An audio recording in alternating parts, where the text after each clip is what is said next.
For January the 5th, 2018, we talk about some game preservation stories, T.I.M.E Stories, and we hear about what you're most excited for in 2018. Welcome to Level 225.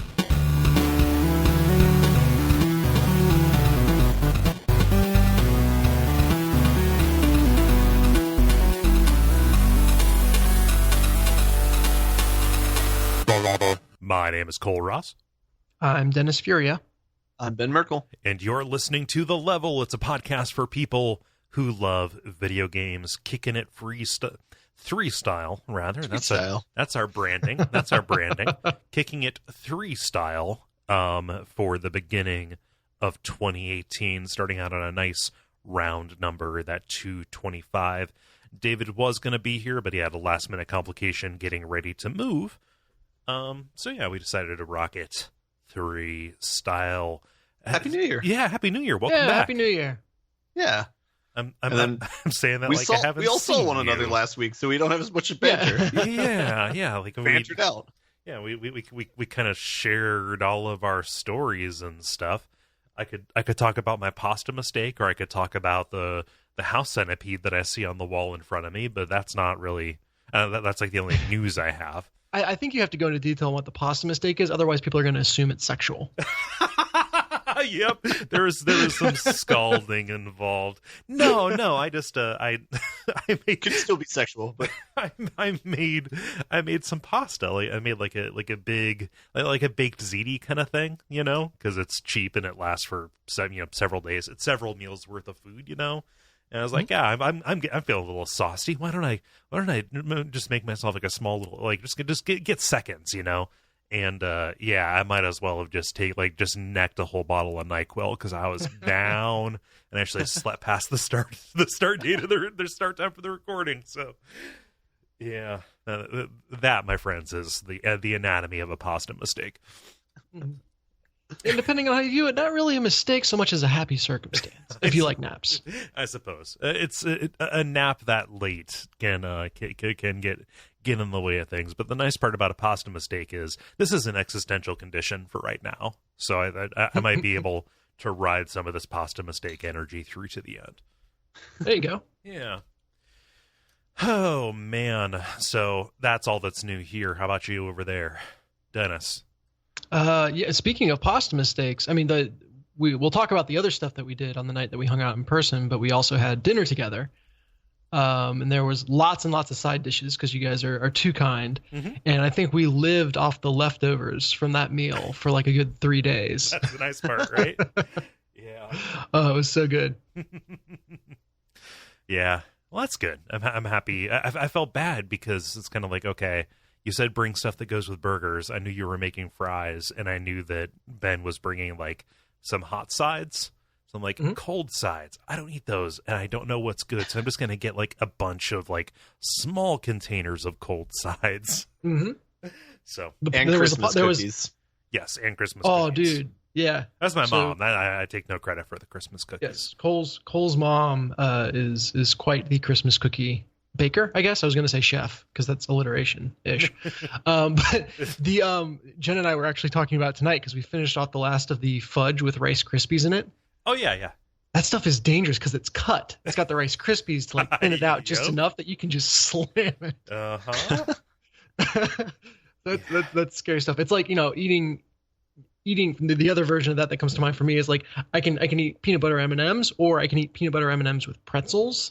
Okay. Just like one little stick pretzel per like 2 or 3 M&Ms makes it go down that much faster. Yeah. So it's a dangerous combination there, but it was very tasty. It's just adulterating it with a little bit of air. Mm-hmm. Mm-hmm. Yeah. We also got to see Dennis's new house and meet his neighbors, which was great. Yeah. Yeah. I said I was sorry. They were very nice. Yeah. I fat fingered the wrong address into the phone when I was telling them where to come, and so my neighbors a couple doors down got to meet the crew. Yeah. Like I rolled up and they said, yeah, there was somebody else here. I was like, you got somebody else coming. So I haven't seen them since we hung out, so I'll have to next time I cross paths with them. Yeah. talk with them about it. But yeah, so it was a good time. We'll talk more about the games, I think, during the episode. Yeah, yeah. And your travel was uneventful, Ben? Yep. Made it home safely. Got home on New Year's Eve, like at 7:00, and unpacked, and I'm not doing anything. No, I'm just staying in and sleeping. That's a long flight, from Cincy to Austin. That's not a small deal. Not too bad. Yeah, it's 2.5, I think. What's that? Yeah. It's only 2.5 hours, I think. What? Oh, yeah, it's not that bad. Oh, I don't know. I think I had a layover in LA. Oh yeah, that'd do it. No, that's a lie. That's a lie. Probably in Atlanta, I've had more flights that just go the complete opposite direction to get to a hub. Yeah. than I care to admit. Frustrating. Yeah. Ben, I appreciate that though. Jen and I were staying up. We got to 11ish, and we kind of looked at each other. We're like, we can just tell everyone we stayed up, right?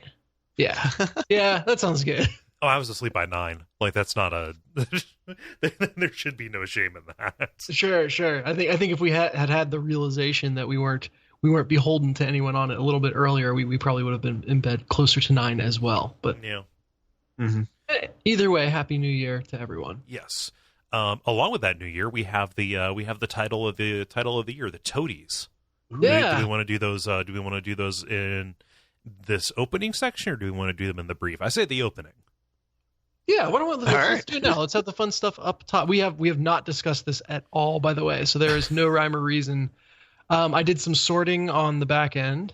Yes, thank you for doing this. I feel bad that fell to you to. Oh no, I love this kind of number crunching, and I was at the point of evening up the ties when I realized I hadn't even turned on Slack to join the call. Was having a little too much fun. So yeah. Kole was not the only one who was running a bit late, but yeah. So we can talk about that. We can talk about.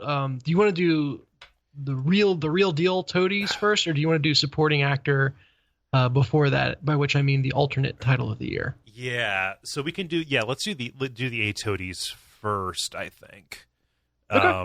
And this is going to be hard because there are so many ties. So the title of the year, we mentioned this a couple of episodes ago. It's an incredibly self-indulgent thing we do. We get a kick out of the titles. It's a lot of fun to pick them at the end of every episode. And we gather all of it together, and we put it to the listeners to say hey, I liked that one, or hey, that didn't do anything for me. And so we have the two pools. We have the regular Toady title of the year, which is titles that actually made it, and then the near misses, the A Toadies, the ones that were potential titles, didn't quite make it, but they have their chance for redemption. Mm-hmm. Yeah.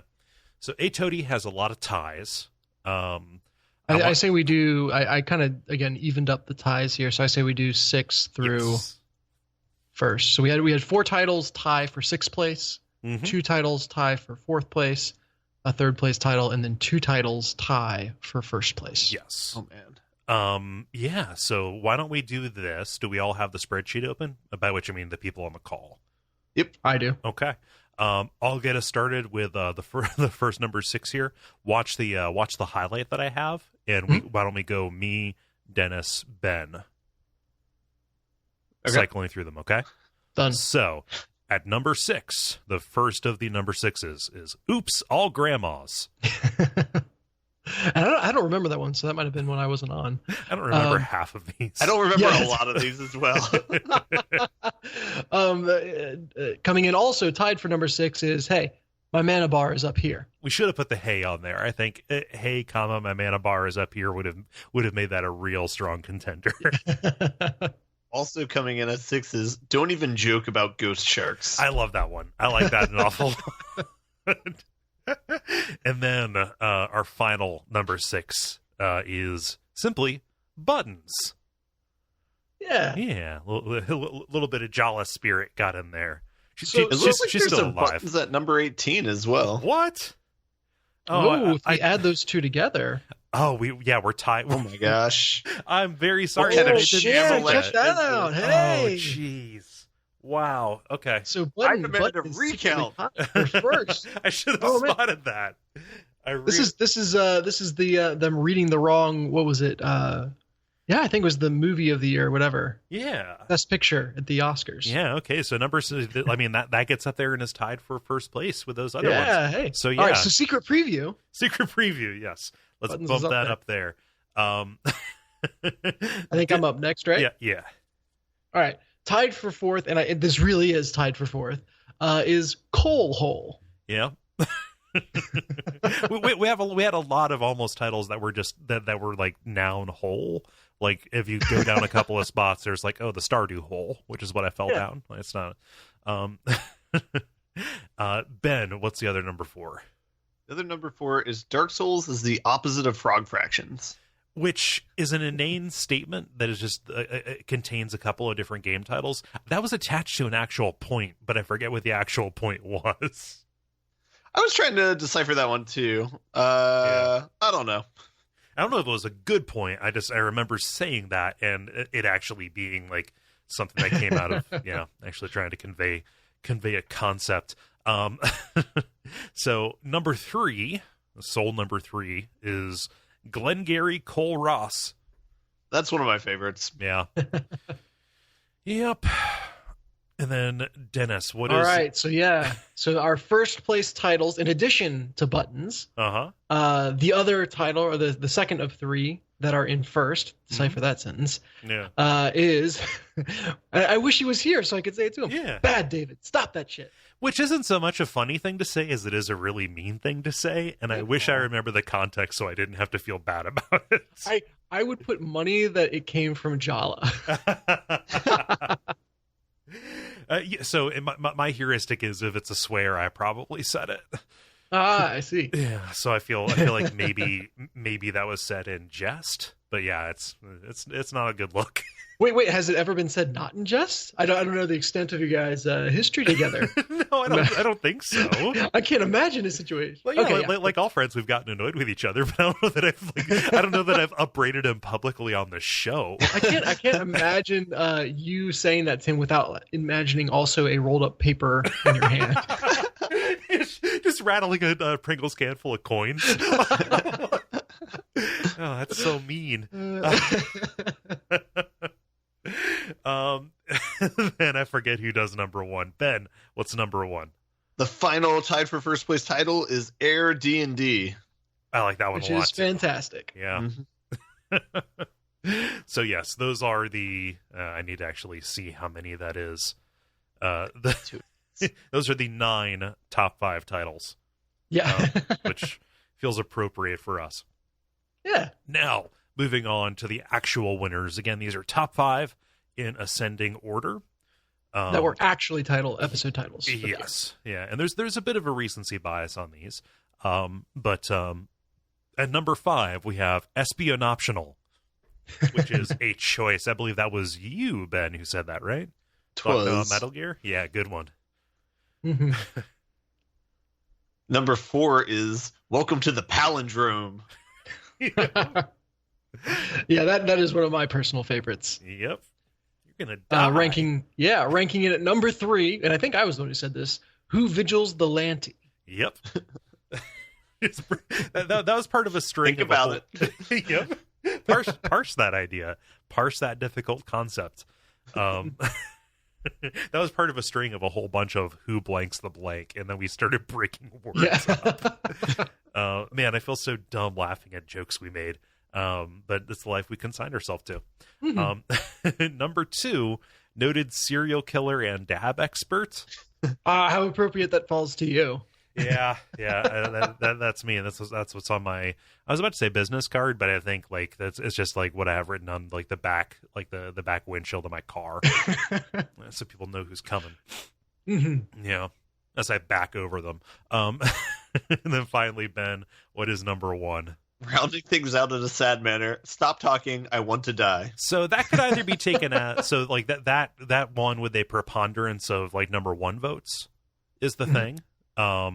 So that can either be like, oh, that's an especially funny riff on keep talking and nobody explodes. Yes. Yeah. So like there are people either really like that or they don't want the show to continue.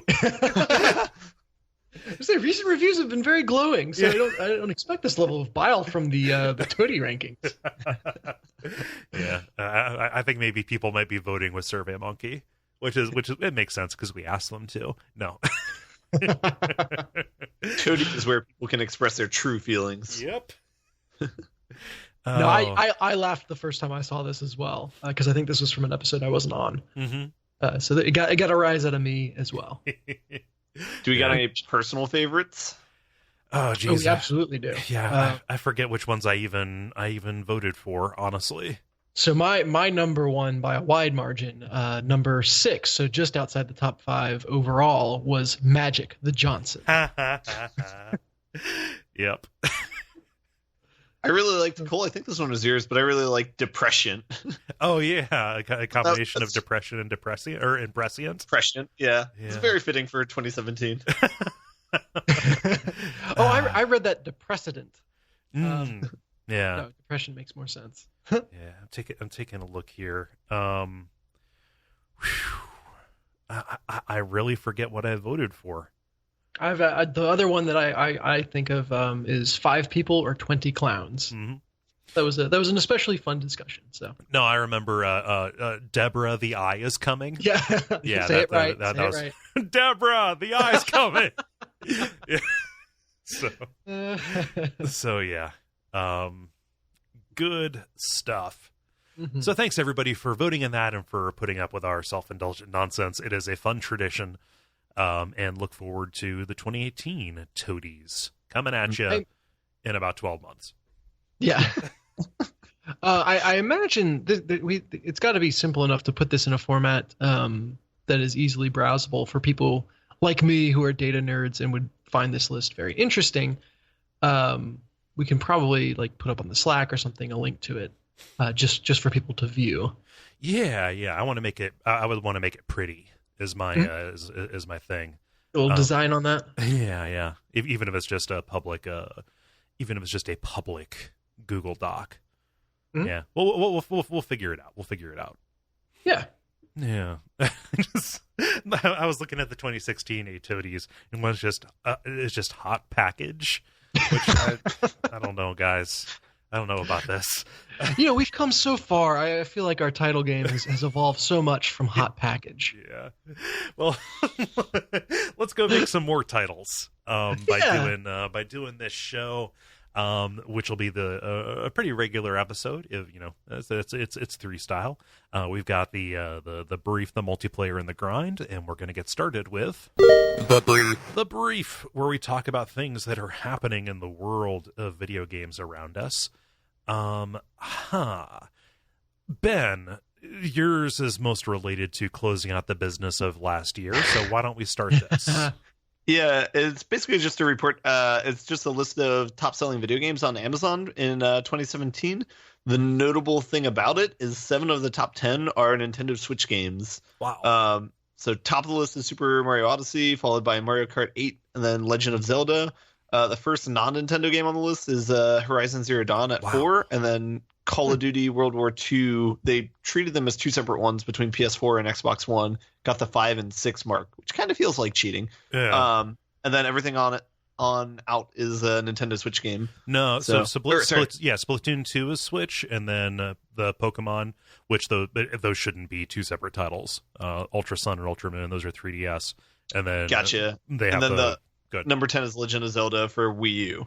Which is crazy. It's absolutely crazy to see a Wii U game at the top of any kind of list. You know what this tells me is that the Wii/the Wii U has the highest concentration of people who don't know how to use the on-system store. Maybe. Well, I mean, have you ever tried using it? It's a fucking nightmare. Yeah. So I mean, take that for what it's worth. I'm imagining that might have something to do with it. Yeah. Yeah, and also there were a bunch of a lot of people on Amazon are using it to buy store credit kind of stuff. Yeah, so the 1 and 2 just pure items, not video game titles, were both PlayStation Store gift cards, and I have a story about that that maybe contributed. PlayStation, understandably, is now were all those yours? Yes, most of them.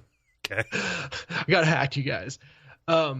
PlayStation is understandably very, very careful now with its credit card data, almost to a fault, to the point where if any tiny little thing is wrong or doesn't match up, or in my case, I moved, right? Okay. And even though I had changed the addresses on the card in advance and that was all ironed out, PlayStation freaked out on me and would not let me use my card. Oh, no. This happened to be right as Destiny 2 was about to release. Oops.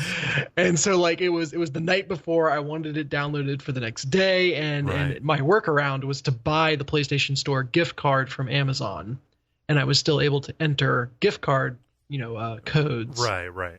Even if I couldn't use my credit card on PSN and use that. So maybe that contributed to the sale of PlayStation Store gift cards. Yeah, drop in the bucket. This is great. Like, it's cool to see Nintendo stuff doing as well. I mean, in one sense, like, newsflash, popular game publisher sells popular games. But after kind of the trouncing they took with the Wii U, as alluded to earlier, it's good to see these good games, doing as well as they are. Well, and there's only one new IP on the list, which is Horizon Zero Dawn. I was surprised to see that selling as well, specifically because that is, well, I guess it doesn't make sense or that doesn't matter because they are breaking out the different platforms. It's also a little bit crazy to see a new IP even outsell the Call of Duty game. Like, that would not have been the case 5 years ago. Well, it would not have been the case, I imagine, if they had combined PS4 and Xbox One as well. But like you said, Horizon Zero Dawn was single console, so I think it's fair to split them apart. Yeah, especially if you remember the launch timing. Horizon Zero Dawn came out like a week, maybe even less, before I think it was Breath of the Wild and like 6 other gigantic games. Right. So it was immediately the pun intended redheaded stepchild of come on. of games in that time window, and still held its own. So I'm very happy to see that. I need to go get to the DLC for that sometime. I was going to ask if you had played that, and I'd forgotten that you played that. No, I fully intended to. No. However. No. Neat. Yeah, interesting stuff. I miss the NPD numbers. They stopped doing those 6 years ago, I think, publicly. Yeah, it was fun. It was fun to see the horse race. Yeah. Well, those, if I remember, only reflected in-store sales, right? I can't recall. I remember it was like in store, but not Walmart was what was the thing. Walmart would contribute data for them. Sure. It was incomplete, but like there was a consistency in the way that they did it. It's useless information. Like, as a consumer, that doesn't mean anything to me aside from like rooting for things I think should be successful. People liked the thing I like. Yeah. I'm a valid human. Or I like the thing that people like. Yeah. No, other way around. Definitely the other way around. Yeah. And because it's the kids who are wrong. Looking forward to 2018. It also, I was looking up like Switch games coming out. Like Yoshi looks really awesome, and they have a sequel for No More Heroes coming out. So I'm excited about those. Yeah. Bayonetta 3, I think, is coming out. If not this year, then next. Hey. Yeah. Into it. Dennis, tell me about what's going on with Gravity Rush 2. This is kind of a bummer. Yeah, this is a bummer because Gravity Rush 2 sold mediocre at best. Right. Was reviewed fairly well. It has a core of very loyal players. Like 7.5. So yeah, it reviewed inoffensively, maybe. Yeah, it's it's a kind of about like the first one was beloved. I don't remember hearing an awful lot about the second one. I think the first one got a lot of traction by being an early hit on the Vita, which had kind of a dearth of good stuff at that time. Yeah. And it was re-released on PS4. Yes. The original game, and then this sequel was obviously on PS4. Yeah. However, because of the weak sales, just a year in, they are shutting down the online servers.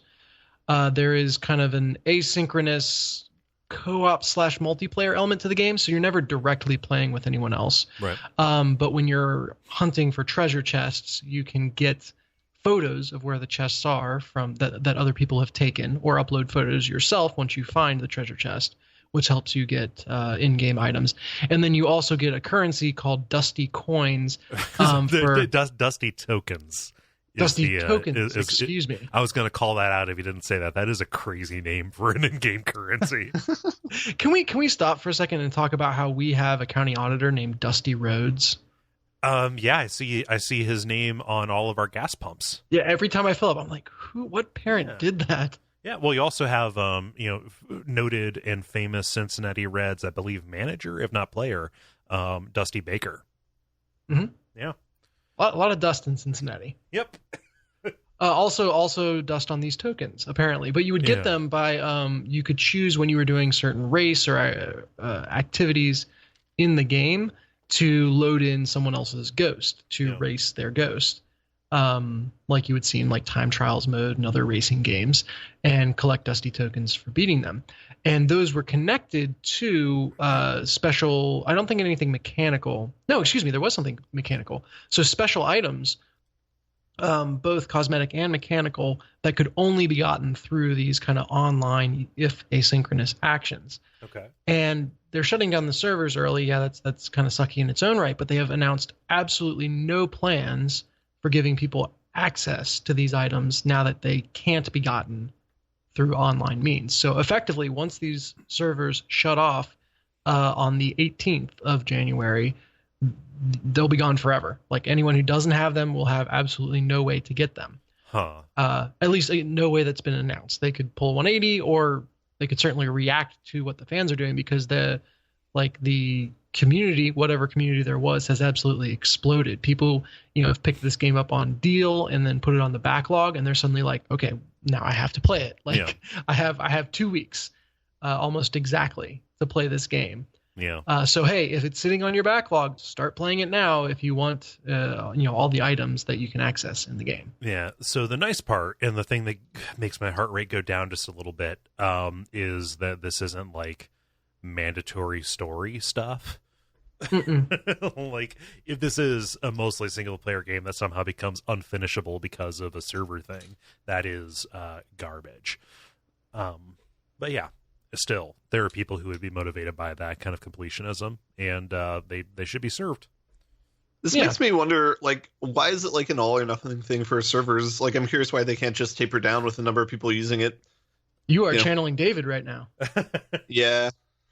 Pop that shit on AWS, dog.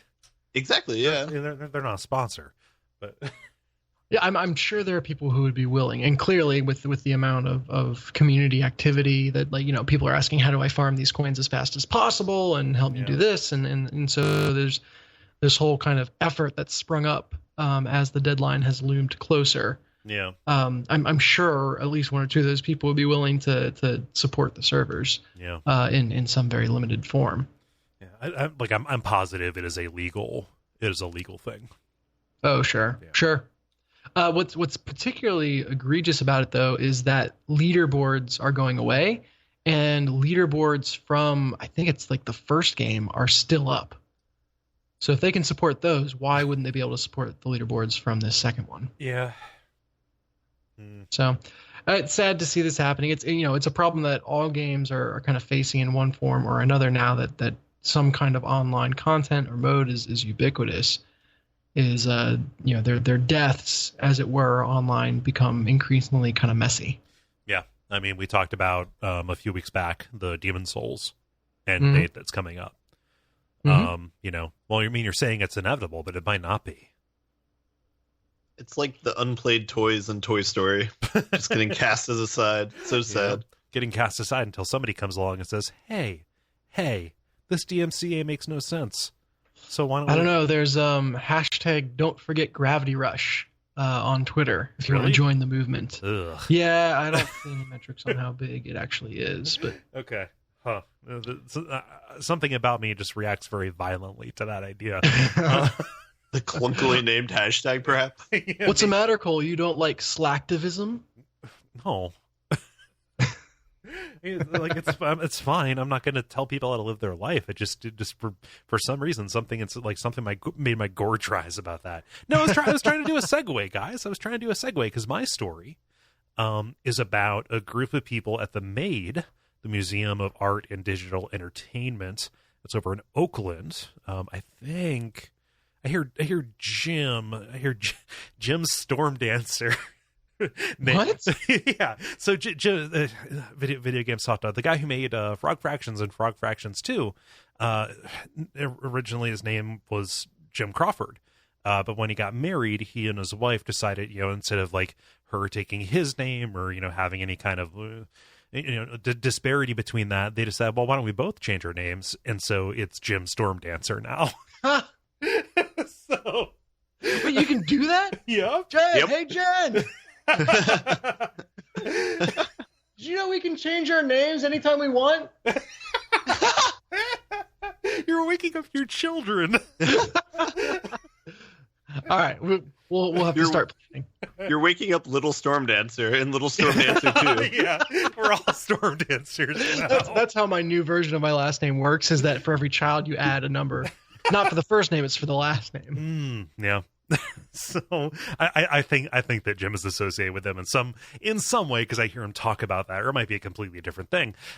However, what they are doing is they are joining this petition to tell the government, tell the Copyright Office that the DMCA needs a cutout, specifically for the preservation of online games, specifically for MMOs.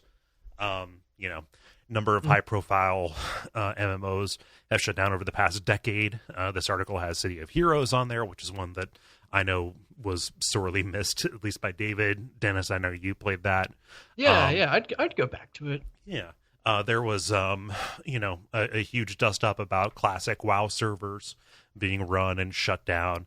What they're saying is, like, hey, with the increasing number of games that exist almost solely online or exist as some kind of service, there needs to be some kind of, if not protection or, encouragement, at least a way around being prosecuted for extending some kind of effort to preserve these things without any, kind of like, without trying to make money off of it, I guess. That, like, yeah, this stuff will all go away and we will all be poorer for it if we don't kind of agree that it's worth saving. So I beat this drum a lot, and I don't know that I don't know if I have a conclusion out of the back of it aside from like yay, but it seems like a worthwhile thing to pursue. Yeah, but I love the way that this was gone about, which is not just a petition that's whining about what's wrong or hey, don't do X. But it seems like they've got a very clear outline for like, here's what we want you to do. Like There's a constructive, very clear way for the people that they're complaining to say yes. Yeah. Which is always a more effective way. Not to mention more like humane and good way to get what you want done. Yeah. Done. Yep. Yeah. So like I said, I don't know that I have an awful lot to say about this. I hope that they are. I hope that they're successful. See y'all fools back in City of Heroes once this is enacted. Man, I love jumping around in that fucking game. Mm-hmm. If you don't pick jumping as your movement mode, I don't know what to say to you. I was so mad because I did not do enough research before I started. And I think I took super speed, and then like to change that ability, you basically have to start a new character. Like I remember it being very, very difficult to respec. So yeah, it's like baked in. Oof. Segment transition. Multiplayer. I need to massage my neck from the whiplash of that segue. Now it is time for the multiplayer, where we ask you a question and then you answer it. Dennis, what is the question that you asked the nice people? It's a simple one. Just, with the new year and people feeling excited for that, I asked specifically, what game are you most looking forward to in 2018 and why? Yeah, and I'll get us started here with Greg, who says, I don't tend to follow new release dates since they get delayed so often, and I almost never buy anything new at full price, so I guess I'll just default to the one game that I'm most interested in playing, Kingdom Hearts 3. My backlog of games that came out in 2017 could keep me going all year. Same. Is Kingdom Hearts 3 coming in 2018? Or is that supposed to be? Huh. Cool. There's been a lot of Kingdom Hearts talk on the board recently. Yeah, I think this might be in part why. Did one of the recent, big events have a trailer for it? Or a new trailer for it? Maybe. It has to have. I know it was brought up in a multiplayer recently. And I think that started a perpetual Kingdom Hearts machine. Yeah. Yeah. Let's see. Ben, what does John say? John says, I'm looking forward to Shin Megami Tensei Strange Journey Redux. Love RPG remasters with QOL improvements and new BattleTech and the new BattleTech game. Yeah. Don't know what QOL means. Quality of life. Oh. Okay. Yeah. I'm curious about this. No, you know what? We talked about Shin Megami Tensei Strange Journey and that Redux or redo or what, I don't know how to pronounce that. That's on the 3DS. Yeah, that's the one where you're like wandering around in a dungeon and mapping and stuff. Yeah, that'll be great. Yeah, very cool. Yeah. And then BattleTech does look interesting. I don't know what that is. It is a giant mech combat game. But if I'm thinking of the right one, it is like a tactical game, so like turn-based. Oh, nice. Like a front mission kind of thing. Mm-hmm.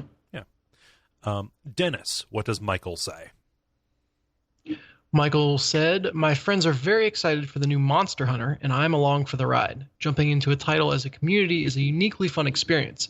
I can't wait to discover new things in the game and learn everything about the world together with my buds. I'd be curious if Michael has not played any of the previous Monster Hunters, because that would be especially interesting. I want to say he has. But then again, I might be just conflating him with all the other community members who are like all about it.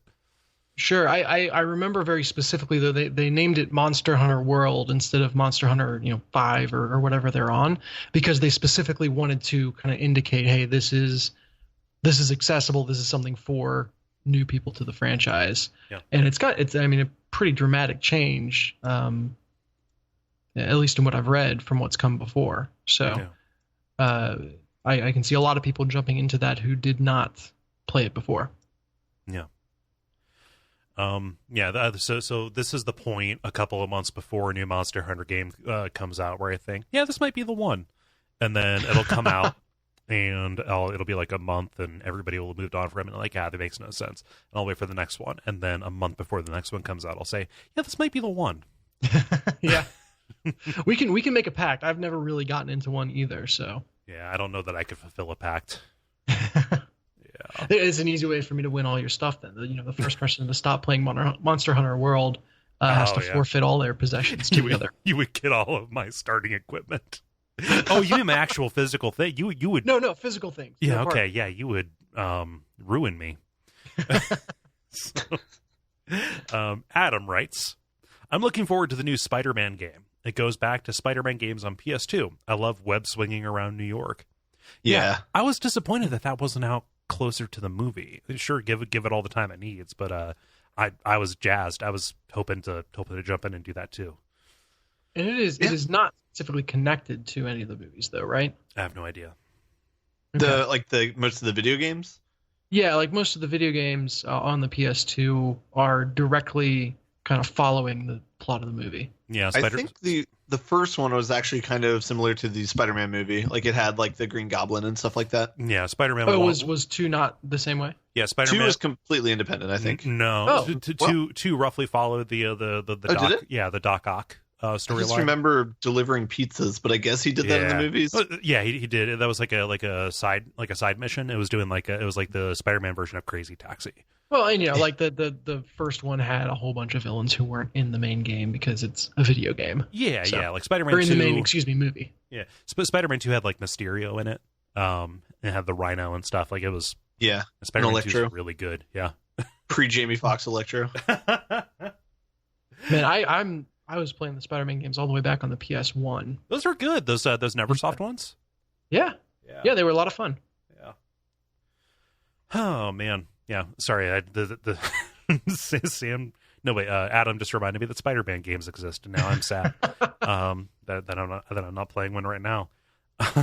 Ben, what do you guys Sam want say? a deep dark secret? Sure. I never actually played Spider-Man 2. Oh, I played all the PS1 games. I played the first one on the PS2, and I never got around to the second one on the PS2, which is, I think, the one that did like the real like web swinging physics. Yep. 2 is the one that people remember most fondly. Yes. Yep. So a unique blind spot for me. Yeah. I don't know if it would live up to the hype if you went back to it. But, yeah, likewise. Yeah. It's definitely binge-worthy at its time. Yeah. I'm probably better suited to just hop onto whatever this new one is. Yeah. Yep. Yeah, they're hitting that note pretty hard that it is going to scratch that same itch. That I can deliver pizzas? Maybe. Why not? Ben, what Sam says, I'm halfway through a quest to play all of Kingdom Hearts. So Kingdom Hearts 3. If Death Stranding comes out this year, then that too. Otherwise, I still have a bunch of stuff from this year to play and a few years behind on console exclusives for the most part. Word? Yeah. Yeah, I didn't say it had to come out in 2018. Just what you were looking forward to the most in 2018. Oh, wow. Huh. See? I'm looking forward to more previews of this game. Which, honestly, with Death Stranding, that might be sufficient as well. True enough. It strikes me as a game that will be very, like, let's playable. Yeah. Although, who knows if there's going to be some kind of weird agreement that they make people sign or whatever, or if they're going to DMCA stuff. I always get so anxious about that with story-related games. That somebody else is going to pull that Sega Atlas shit. Oh, yeah. Yeah. Dennis, what does Patrick say? Patrick says, I'm looking forward to the new God of War game. I played the old games when I was younger and enjoyed them, but it really looks like this one grew up with me. I'm also looking forward to Spider-Man, since he's been my favorite superhero ever since I was a little kid. Yeah, mechanically, the last God of War game that I remember very fondly was God of War 3, the first one on the PS3. Mm-hmm. And that thing was a freaking masterpiece. And I think plot-wise, it was still pretty simple and over the top. But Kratos was still angry. yeah. But it was kind of like, it wasn't completely ridden out yet. Whereas I feel every game that came after that just doubled down on the simplicity and over the topness to become more just reductive and a parody of itself. So I like this effort on this one. I would never expect a God of War game to grow up completely because there's just a bit of that primal rage that's fun. Right. And very much part of that ethos, but to rein it back in so that it means something versus just being a parody of itself. I haven't seen footage of it in several years since they first announced it. But the gameplay, if it's still what it was there, I'm really excited that the combat's going to be a little bit more deliberate. I know that people like the tappa in the God of War series, but the idea that it is more about like a Witcher or Souls style, like I'm hunting a big thing style stuff, or like navigating an environment, that is a style of play that makes me just more interested in general. Yeah, it's a crime that you guys don't know what I mean when I say this, but more like what Hellblade does. Yeah. Where every swing just feels heavy and like there's weight behind it. It's a crime, huh? It is. I need to get you guys to play that game. Yeah. I'm looking at it. I have a Steam gift card burning a hole in my pocket, and that's on sale. So Ooh. I need to decide if I'm playing that on PS4 or on Steam. Clock's ticking. Yeah, it is. We gotta try SharePlay sometime. I don't know if it works with that, but I don't know. That always seems like voodoo. Like I don't know if that's inappropriate. Yeah, to say. a way to guarantee that everything you do will be slightly out of time. Yeah, in this action-based game. Yeah. Let's see here. Juan says, Ni no Kuni 2. Wonderful animation, excellent combat system, and the first entry had a story that would make the manliest of men feel ways about stuff. That's very good. I still regret waiting as long as I did to play the first installment. Also, Dragon Ball Fighter Z, or Fighters, not much for fighting games, but nostalgia plus next-level trash talk will ensue. Yeah. I miss Ni no. Has anyone on this podcast played Ni no Kuni? No. I played the first one for a little bit. Oh, I answered for you. There you go. Yeah. I got stuck in a fight that I could not win, and I did not know how to. I think it was a long time for my previous save, so I kind of gave up. Yeah. That makes me think of what was the launch title for PS3 that had a very similar kind of whimsical ethos. It was an RPG. It never got a follow-up. Folklore. There you go. Yeah.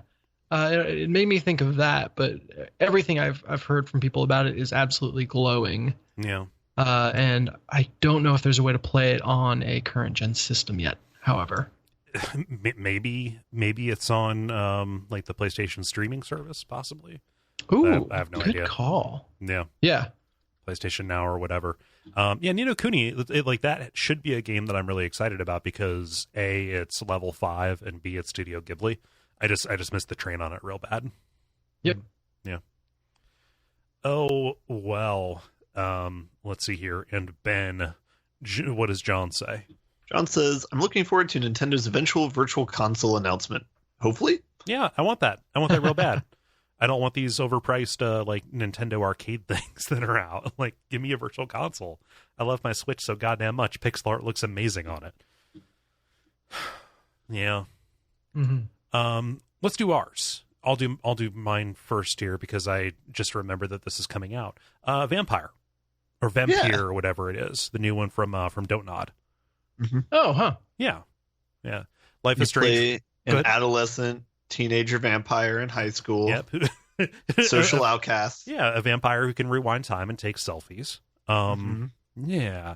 You would think, hey, vampires are already really powerful. Why can she rewind time? You know what? You're going to find out in the story. Mm-hmm. Yeah, you dummy.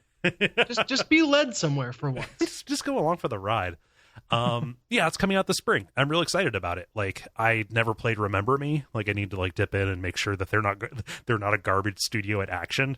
But I trust their storytelling chops really well. Oh no, Remember Me is horrible. Oh yeah. Yeah. Sorry, it's bad. Yeah. Oh well. I'm still excited though. I'm still excited about this Victorian vampire game. Mm-hmm. They're making. Yeah. Ben, how about you? Similar, an indie studio that's making like a bigger game. I am excited for A Way Out. I think that game looks really cool. I think it has a lot of potential. Yeah. Secondary entries. I'm also excited for The Last of Us 2. Not a lot of people popped that on, but I'm very scared. Sure.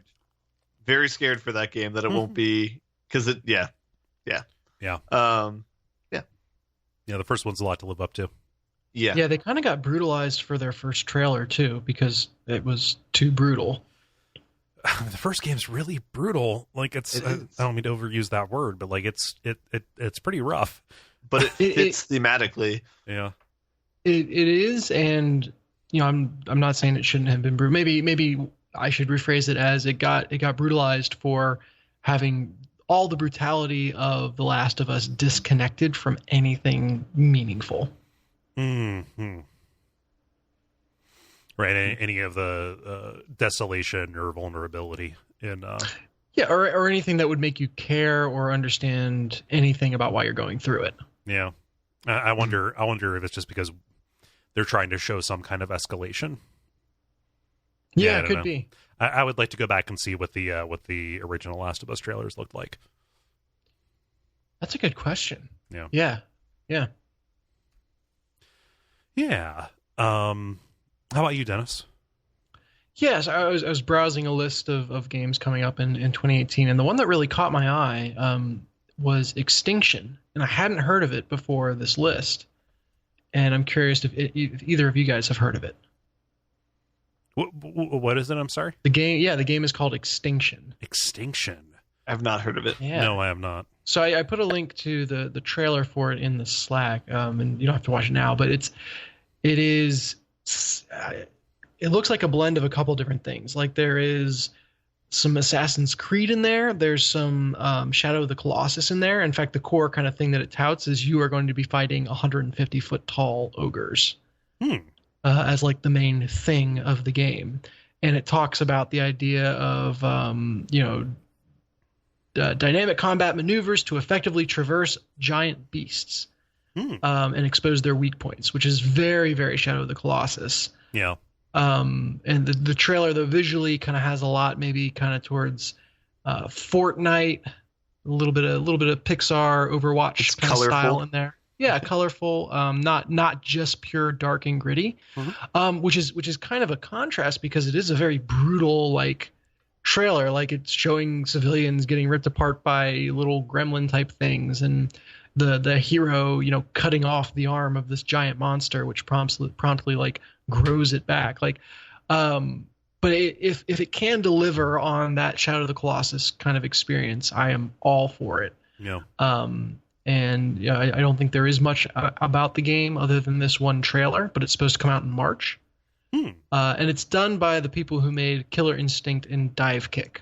So they primarily have done fighting games. Yeah. Previously. So I'll be very interested to see this kind of first effort, if you will, into a new genre. Yeah. Just the way his arm grows back makes me question this entire game. Well, I think that's a very D&D kind of deal. Yeah. Yeah.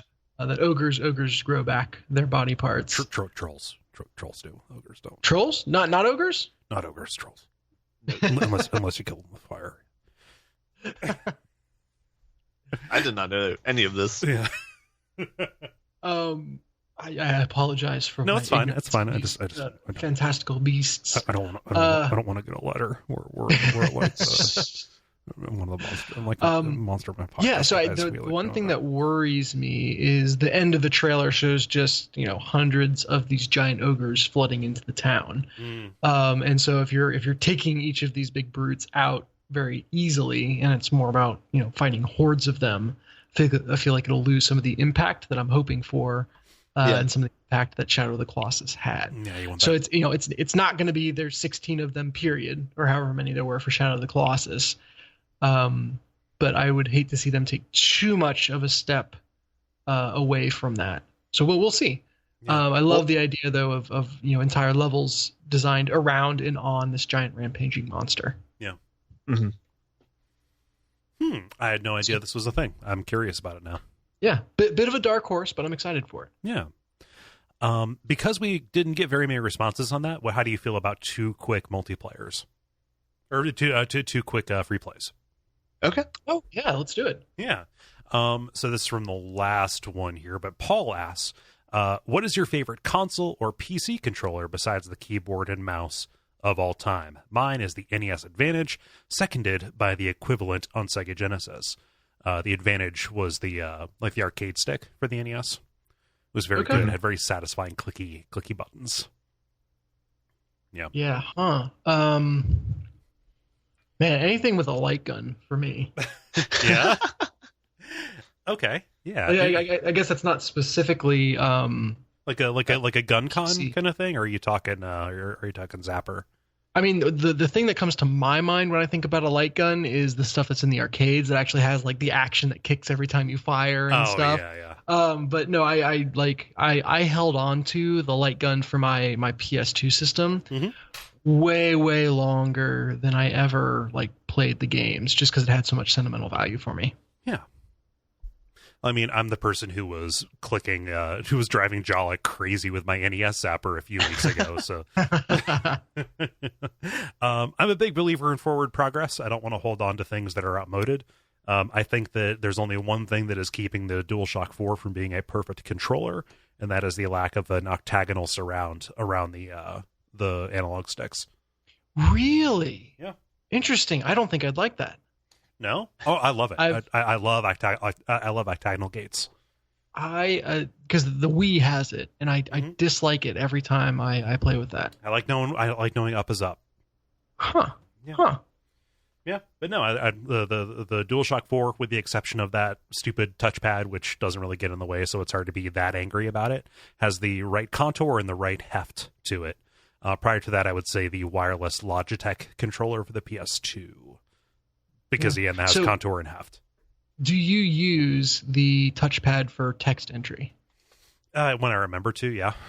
Okay, I do, and I think I haven't seen any game that's used it incredibly. So otherwise, it's forgettable. But yeah. I do use it for that, and I do think it's effective for that. But I agree. Weirdly, The Witcher does it very well because swiping up, down, left, or right will take you very quickly to different menus. That's the that's the best use of it that I've seen. Just because getting to the world map is easy without extra clicks and stuff. Yeah. Most of the time, it's literally just another button. Like the fact that it's clickable is 90% of its functionality. Right. That's an expensive button. Yeah, it is. But yeah, like the PS4 controller also has the speaker in it, and you can plug in a headphone to it, and yeah, it's good. Mm-hmm. Yeah, Ben, how about you? I think falling victim to a similar thing as voting for the most recent Toady type thing. I think Nintendo Switch is one of my favorite controllers, just because of like how many things they covered with it. How it can be like a classic controller, it can be like a Wii controller, it can be like a Wii U controller with the picture on it. Mm-hmm. Yeah, just super impressed by that. And then like the vibration on it is really awesome. Yeah. Yeah. Yep. And it has that little light gun thing on the one controller, like the IR sensor. Yeah. For playing rock paper scissors. Yeah. Or eating contest on the 1-2 switch. Yeah. And let's do one more. This is just one for Daddy. Chris writes, favorite local brewery, and for you Cincy folks, Taft's Ale House or Rheingeist. Oh. So I went to good. I went to Taft's Ale House for the first time over Christmas break. I had not been there before. Their beer is fine, but their tri-tip is tremendous. We're getting their tri-tip catered in tomorrow. Nice. Yeah. I have a bias. I have friends who work at Rheingeist, so I'm going to say that. Oh, Rheingeist for sure. Like Truth is my everyday carry in terms of beer. Interesting. I would go Taft's Ale House. Yeah? And the reason is I'm not a fan of hoppy stuff, and Rheingeist just tends to be a step more hoppy than I like. No, yeah, I could see that. They've both got amazing beers and a lot of stuff that I like, but I think I can drink almost anything from Taft's, whereas I feel like there's a smaller list of stuff that I really, really like from Rheingeist. Yeah, with Rheingeist you have to go darker. You have to go into their porters and stuff. Like their the Cougar, their kind of blonde ale, I think Panther? that is. Panther, yeah, there we go. You're right. Panther's dark, Cougar is yeah. The whatever the Cougar. I think that's a little bit weak. I don't care for that as like a lighter beer, but I don't mind hoppy stuff. But that's a perfectly reasonable answer that you've given. So one of my Christmas gifts from Jen was a punch card for local breweries, and you go and you show this, and you get a flight from them and a pint glass from them. Yeah. So we've only been to one so far. We went to Fretboard, and I think that just recently opened up, and it's really close to my house. Oh yeah. Ooh. And it's like, they're all about music and beers. So like their main brewery has a stage always set up, and there's a lot of musically inspired stuff. Yeah. Like their porter is called Jazz. And it was good. I really liked their porter. Yeah. And their Hefeweizen was super good. Yeah. And usually I'm less about that, but I always forget about Mad Tree, and then like when I drive to the grocery store, I realize, oh, they just put in that huge Mad Tree brewery like 2 minutes from my house. Yeah, literally you can trip and fall into it from your front porch. Right. Just fall into the tanks. Oh, what happened to Kole? Yeah, he got fermented. Oh shit. Yeah. So that probably alienated a bunch of people. Ben is the person who's been the most other places, or who lives somewhere else. Is there a cool local Austin place that's like your favorite? I think my favorite local brewery of a place that I've lived at would be Joseph James in Las Vegas. Okay. Which was in part due to surprise, because I didn't think Vegas would have a good brewery scene, but they made some really good stouts that I was totally on board with. There's a couple other breweries there that are good too. I think Craft House is another one that's in Vegas that was also made really great beers, really great stouts.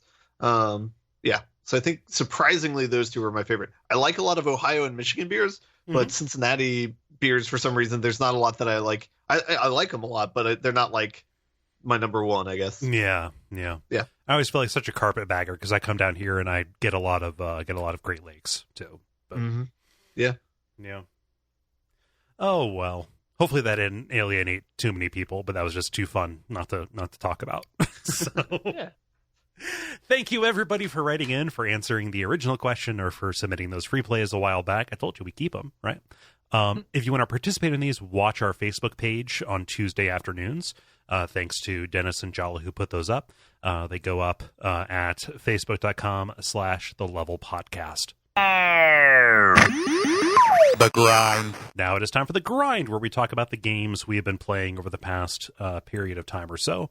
Was the holiday. Let's see here. We need to start with one that all of us played. Dennis. Even David. Oh, yes, and David. If he was here, he would speak about this as well. And Dennis, you were kind enough, you and your wife were kind enough to host us at your home here this past several days ago to have some dinner and play a board game of sorts. Mm-hmm. We all played a game called T.I.M.E Stories. T.I.M.E Stories. And no period after the last E, which I looked and it's consistent through the material, so I don't know what's up with that. Yeah, that really is bugs weird. me. Monsters. What are they trying to do? Who do they think they are? And we had a really good time with that. I would compare it to the best version of D&D possible. You said that after we finished. Say more about that. Basically, it's like it has all of the like mystique that a D&D campaign has. Like there's twists and turns and sorts of things like that. But they have the visual element completely covered for you. You know, like they have a map of where you're going. They have panoramas of all the rooms you go in that like give it a lot of like texture to it. They do a great job of foreshadowing things you might run into later, since they know kind of exactly where you're going to be and what you're going to be looking at. So I thought even though a D&D campaign might be more open, you might be able to do more off the rails sorts of things. I thought that this was like a perfect way to have a kind of linear campaign that you still have control and choice over. Yeah, sure. Let's say a little more about what it actually is first. Yeah. Or second, I guess, by way of explaining what you just talked about. So it is kind of a role playing ish game, but Time Stories is really a system, and then you buy and play adventures within that. So we played the one that comes with the box, comes with the system called Asylum. And it is a giant deck of cards. Yeah, like the deck is like your DM. Yeah, the deck is effectively your DM. So there's, and it very much emphasizes there is a rule book, but the rule book emphasizes like let yourself be guided. Don't look at any of these cards before you start playing. Yeah. And a big part of it is a mystery of discovering these cards. But they play a bunch of functions. Like Ben said, like some of the cards will be the map of the area, and you'll kind of set those up on the board as a map. Some of the cards will set up different characters that you can jump into. So the overarching story is that you are a basically time police force. No, you're a time cop. You're a Jean-Claude Van Damme time cop. Yeah, you're jumping back to prevent anomalies, both in the main reality, but then also in alternate realities, which gives them flexibility to do a whole bunch of different genres and worlds, and it doesn't all have to fit together because it's, hey, you just jumped into a different, an alternate reality. So sure, there's magic here. Or something like that, and you prevent these events, and then jump back to the main timeline, and it is possible and almost expected to fail your first time through. So it's got a bit of an escape the room kind of vibe to it, where you're trying to solve the puzzles and defeat baddies. There is combat, but everything you do takes time, and you spend time units to do it. That's a limited quantity. When it runs out, you don't lose. You have to start over. Yeah. I really liked that it was expected to be iterative and that it would reward you. I cannot foresee a way in, like, with all the options available, a way in which even the most savvy of players would solve what we did in the first go. So what I would say to people who play this later is like, don't feel bad if you fail, because like that is a part of the loop, right? No, and at the end of it, there is like you can rate yourself based on how fast you did it, or how many tries it took you. But I'm way more happy that we kind of saw as much of the game as we did, versus taking the direct, like if somehow we had stumbled onto the perfect linear path to get us to the end the first time, we would have missed a bunch of really interesting and flavorful stuff. Yeah, like it was not like there were several gotchas where it was obviously like a choose your own adventure trap, right? Like Kole was literally flipping off one of the cards at one point. Because like we just spent so many turns following this lead, and it was just like it took us down. Like, oh well, we've got to start back over from the beginning. It's not a huge problem. Like, it's not like there's a lot of steps you have to take in order to like get where you need to go once you know you need to go there. But it really. Like, I was flipping it off, not because I was really angry at the game. There was some like bullshit mechanical stuff that like got in our way. It's like, oh, that was obviously like not tested, or it's way too harsh or whatever. Or it wasn't what I was looking for in this experience. Like those dead ends weren't one of them, because it was very funny when they were just like, we were ends. laughing heartily every time we got kind of gotcha'd. So we were enjoying that a lot.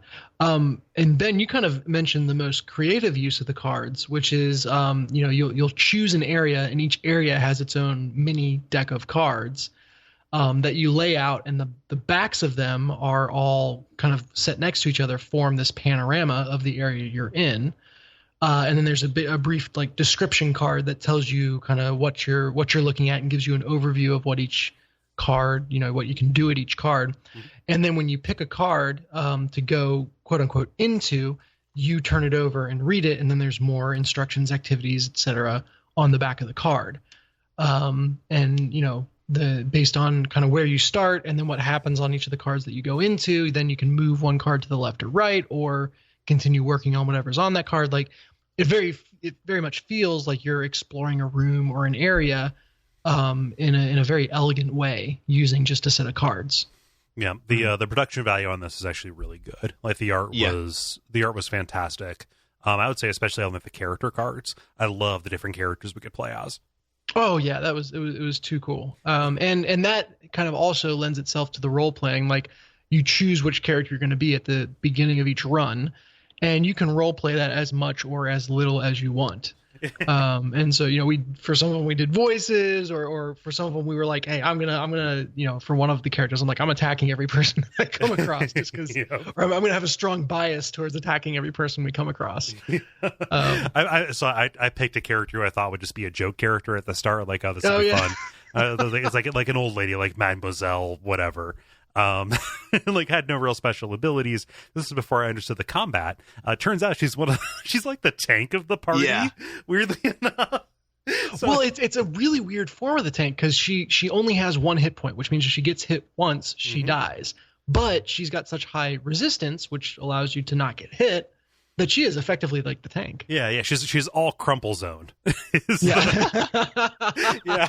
So I died once, but so I was like, oh, I'll pick an old lady and I'll role play her as like just constantly on a quest for back pills. But like that was the character I played as the whole night, just because she couldn't die. Yeah, no, she was great. And that was a ton of fun. Yeah. Just kind of. Having fun with those characters, and they're incredibly evocative as well. So they do a good job of kind of prying them apart, making them feel unique. And there's unique mechanics that go along with most of them. Yeah, it should be noted that all the characters like have some sort of drawback or like addiction of some kind that you have to like be aware of, and that might come up with the gameplay. The grandma's is that she's bitter. Yeah. Well, I was looking at the text of that card after we had finished playing, and that's the funny thing is it actually says in her description that it's set in an asylum, that she's actually she doesn't have any mental illness or problems. She just fits in there the best. Yep. Yeah, but she doesn't have like a serious in gameplay terms disability, right? Like there is not like really a compromise, and that was another thing. Like every compromise comes with like a major upside. And I was like, okay, I'm just gonna pick this, without realizing that like it like I was basically the least hobbled of us in any situation. Well, and going in blind like that is so much of the fun. Like when you jump in, it doesn't even really tell you what you're there to do. Like you're going back in time because there's an anomaly that you have to correct, but you don't know anything about the nature of it other than you're jumping into an asylum. Right. And it literally, that is all you know. And in a very funny moment that we talked about, like, not to spoil anything, but there's a mistake that's made in like the lead in that you're like, you guys are a time force. You shouldn't be messing this up multiple times in a row. Right. But yeah, it was a ton of fun. It was a solid night of playing. Mm-hmm. That was the one thing we did that night. Yeah. Besides dinner. But yeah, a ton of fun. Yeah. The overarching puzzle that you needed to solve to get to the end game was really satisfying. In that we didn't spoil ourselves on it. We just kind of saw the clues, and then each of us kind of played a role in like piecing it together. Yeah, that was really fun to kind of just see the perspective that each person brought to it. Mm-hmm. Yeah, and I just I felt immensely satisfied that we pulled that out. Yeah. It's real neat. I don't know what else there is to add on. There's a bunch of expansion pack decks that you can buy that don't get folded in with the original adventure. They are their own adventure. Right. I've got one, and then I think there's 2 others that you can buy, and I haven't looked to see if there's been more released since the game came out. I don't know. I looked it up online, and the ones that I saw were the ones that were mentioned when we were looking at like the catalog cards or whatever they were. Okay. Yeah, I don't know how old this is. Hopefully it didn't like kind of die with that original wave. That'd be a crime. Yeah. It's a neat system. Like, I know that there are a couple of systems that are like that. Like Pathfinder has a play by deck kind of thing. This I don't know. The overarching story where you're like people who step into technological time coffins to jump into people's minds. I can kind of take or leave, but just the idea of this overarching system that can have this Lovecraftian kind of asylum thing alongside, like finding a missing person in the 1990s or the Egyptian one, is really intriguing to me. That it is as extendable as that is.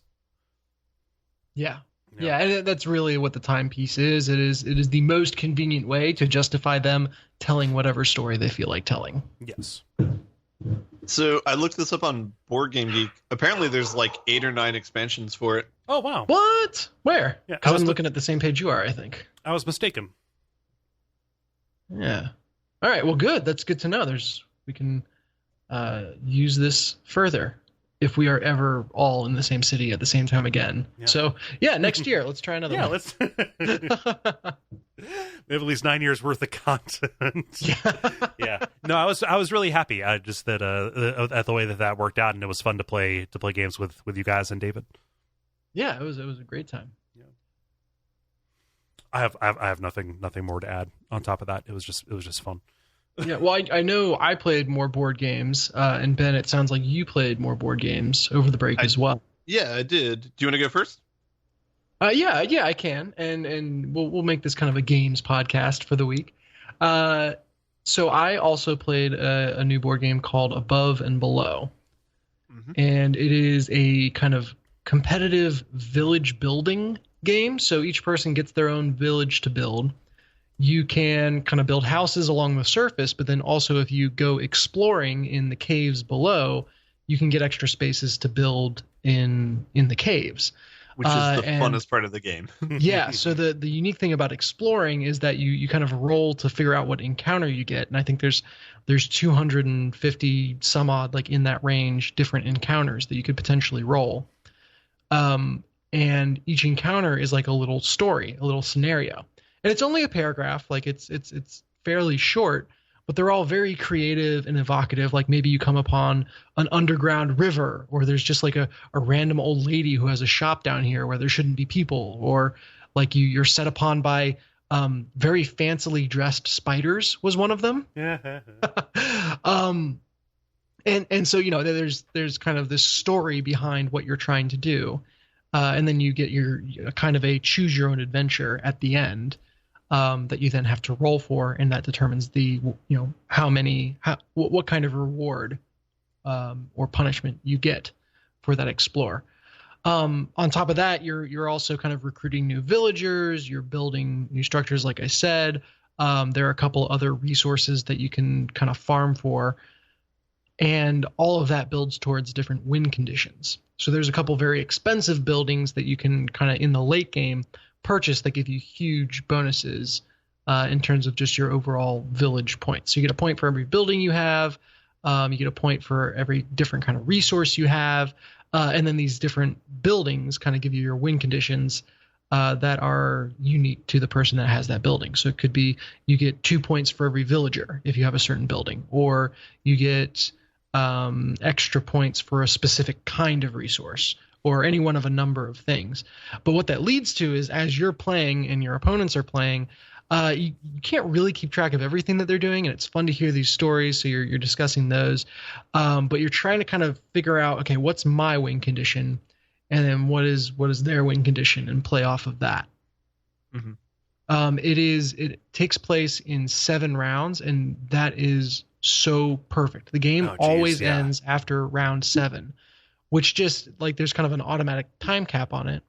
Whereas I feel like typical games with this level of strategic depth, and there's a lot of strategic depth there, no pun intended, because it's a cave diving game. Get it, guys? No, I got it. I laughed. I don't know if you heard me. Okay, It was a sensible but no, I just wanted to make sure, because like it's a game.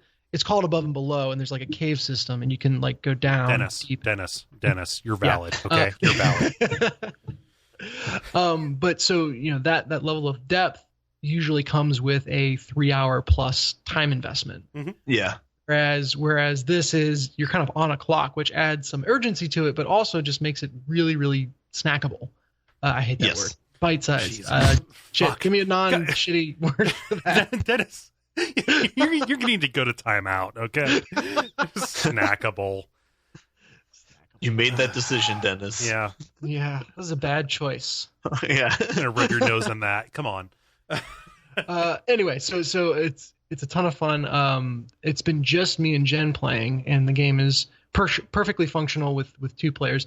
I imagine it's a little bit more competitive with 4, because it's less likely that you're the only one going for the win condition that you're going for, if that makes sense. Yeah. 2 people, you kind of pick your lane and then you work it as hard as you can. Whereas I think with more players, you start having to be worried of, oh crap, he's going for villagers too. Do I change course? Do I focus on buying the building first? What do I do? So that's a lot of fun. The end game buildings aren't like the only way to victory too. Like I've seen people just do like straight resource and like just build up a bunch of different resources and just win the game with that. Interesting. Yeah. If you could collect, a couple of every kind of resource over the course of the game, that does get pretty powerful. Yeah. One of the mechanics of the game is like when you commit a resource to your board, you can't sell it or do anything with it, but it gives you increased income for the rest of the game, and it counts as a certain number of victory points. And so you order it up from left to right, and so the ones that you have on the most right, like the most new or the newer ones that you have, they're worth more victory points. So one strategy is try and get a lot of resources of a bunch of different things and stock up a bunch of a single thing, and then just dump those all on the far right. They might be worth like 10 victory points or 5 victory points per thing instead of like 1 victory point per thing. So yeah. My strategy is just maximize cave exploring, just because I think the stories there are like my favorite part of the game. It's great. We were, like I said, deciphering ancient runes. We were robbing people for fun. We found a ghost in a graveyard, underground graveyard. Like just really, really cool, imaginative stuff. And it's all from like, I think it's like 3 writers. That's total. Pretty, yeah. Either 3 or 4. Yeah. And I mean, people write hundreds of pages of a book, but this is like the sheer just variety and creativity of these encounters. Like tell 250 mini stories as part of this game. It's crazy. And that aspect of it's inspired by this old game called like Arabian Nights, I think, that came out like in the 70s, where where it's like, here's the thing that happens, pick a choice, and then you'll get a follow-up text for it. Yeah, it is a game that literally does operate out of a gigantic book that is like a group board game based choose your own adventure kind of thing. Oh, cool. Yeah. Yeah, so that's what I have been playing on the board game front. What about you, Ben? All right. I have something that was like the opposite level of length of Above and Below, but like also deep strategy. I played a game called Twilight Imperium, which I had heard about and I had seen people play and I had wanted to play for a while, but I've just never found people to play it.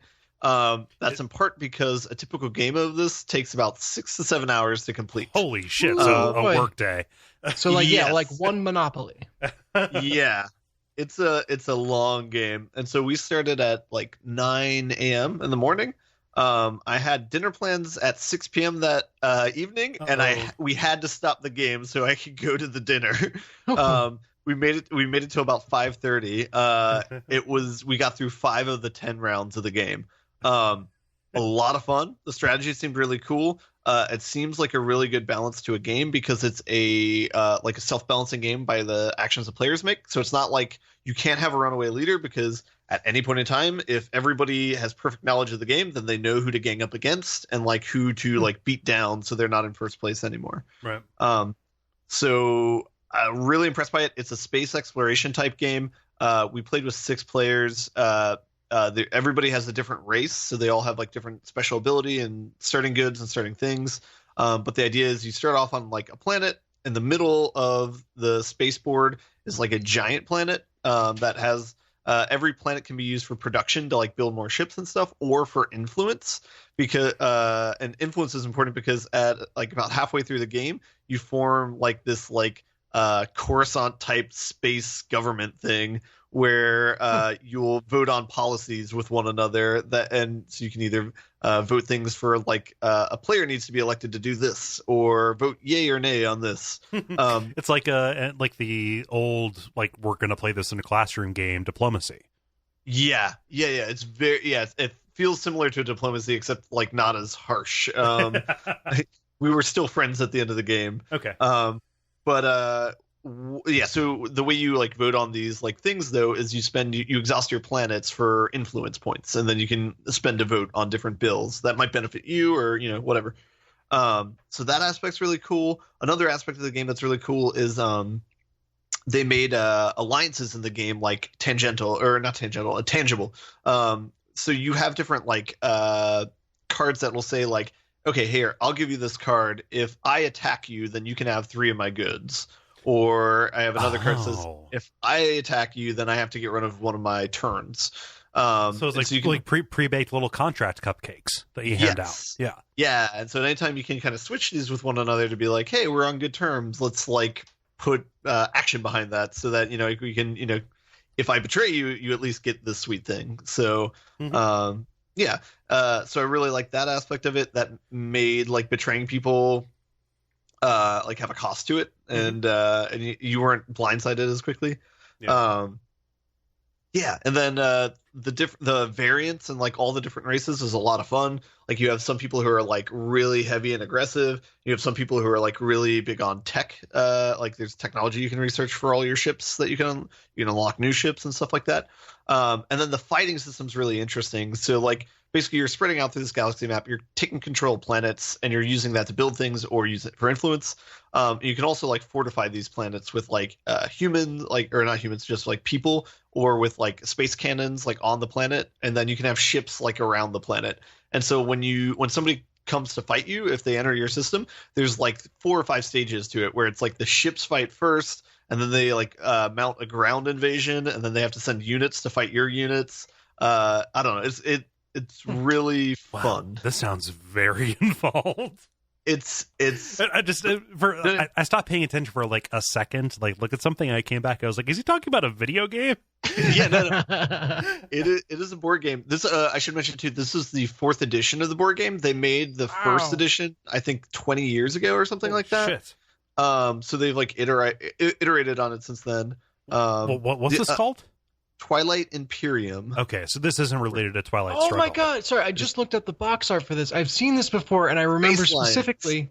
Yeah, someone describing it as the board game that wishes it was a video game. It's not wrong. Yeah, I mean it feels kind of similar to like a Civ game, kind of, where you're very close with all your neighbors, and you're probably going to take some of them out. But yeah. But in our game, nobody got like completely screwed over. It was like pretty equitable the entire time. Somebody who did get screwed over like bounced back the next turn, so it wasn't a big deal. Like in general, you're not really incentivized to like crush people. You're just incentivized to kind of keep people in line.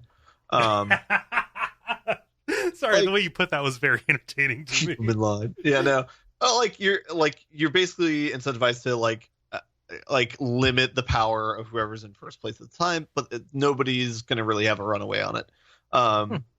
The other cool aspect of the game too is every round, the way it works is you pick a card, and a card will be a different type of action. It might be like score a victory point for an objective. It might be get new resources. It might be research a new technology, something like that.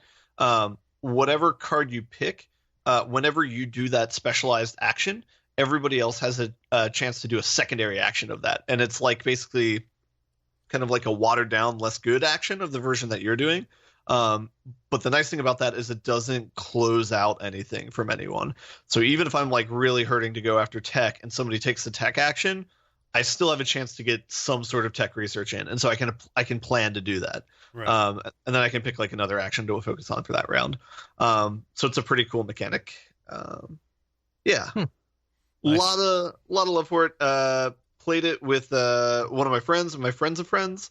They were the ones who had the board game, came back here, immediately bought it, and scheduled a time to play it with some of my coworkers. So I think we're going to play it next Sunday, the day before Martin Luther King Day. Mm-hmm. So now I need to find ample table space in order to do this. I was going to say, I'm scrolling through screenshot after screenshot of this game, and I have yet to see a table that looks big enough for it. Yeah. We, like, some people had their pieces, their individual pieces, and they're like bowls off to the side. And we had like a giant table, so... Yeah, that'll be it. That'll be a tough spot. Yeah, you would have to play this on like one of those like custom made poker tables because like it's arranged in a hex, right? Yeah. We played on a long table and we kind of made it work. Yeah. You just have the hex. Yeah. But yeah, you get into the negotiation. You're like, all right, you let me move to your seat, and you can have 3 victory points. Thankfully, it's not too like the only pieces you move are on the hex, but you don't really need to see the other person's board or what they're doing. So that part's nice. The victory point tracks in the middle, so most people can see that, and yeah. But yeah, a lot of fun. I'm really interested to see how it goes playing it again with other people and seeing what they think of it and what strategies they pick from it. Yeah, cool. Into it. Mm-hmm. Yeah, are there expansions for this? I'm scared to ask. I don't know. I don't think they are. I think if they had expansions, it would be like races, maybe. I think they had expansions for the 3rd edition, actually, but the 4th edition just came out this last August, so they might not. Okay. Oh, I'm seeing Shattered Empire and Shards of the Throne. You're not playing real Twilight Imperium, then, until you got Shards of the Throne. Yeah. I mean, it's kind of cute that you think you have played real Twilight Imperium. We didn't even finish the first game. Like, we got halfway through. Wait, the first game? Wait, is this like rounds? No, he had to leave before they finished.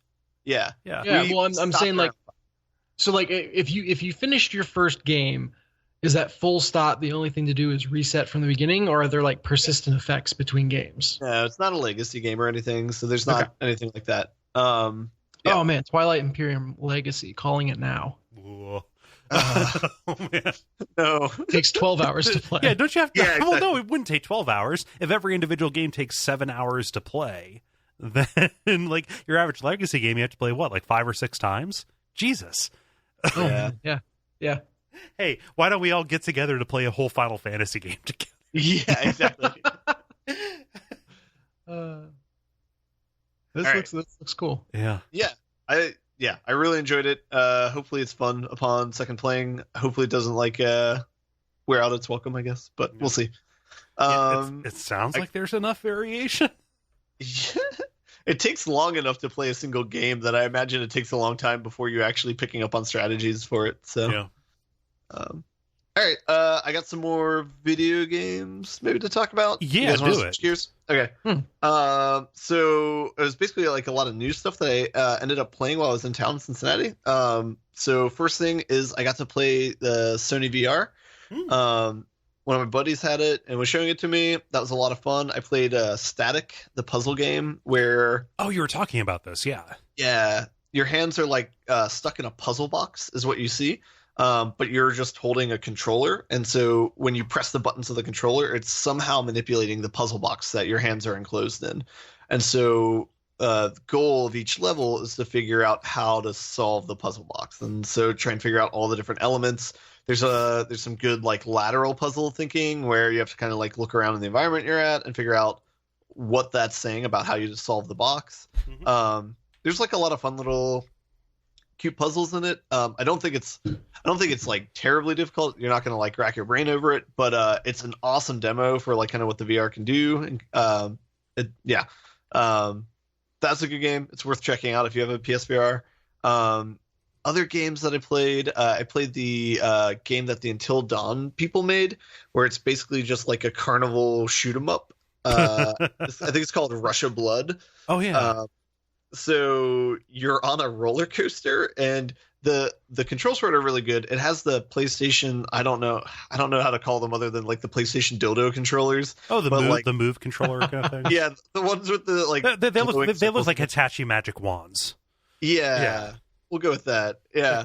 So you use both those controllers in the game, and they have a really cool way of calibrating it, where they ask you to hold your hands out in front of you, and then press the two buttons, and then that's how they sync where your arms are, kind of on the screen. And so as you move the controllers around, like it's tracking your hand, and so it's bending its hand, and so what you're seeing in the video game of where the hand is in the virtual hand is exactly where your hand is, and so it's a really weird like out of body experience that you have.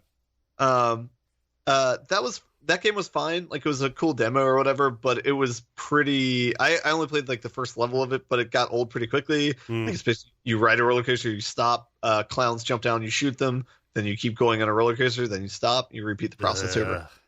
That's really disappointing. Like I read Until Dawn and VR, and I thought that it would be more of like I'm sitting in the therapist's office.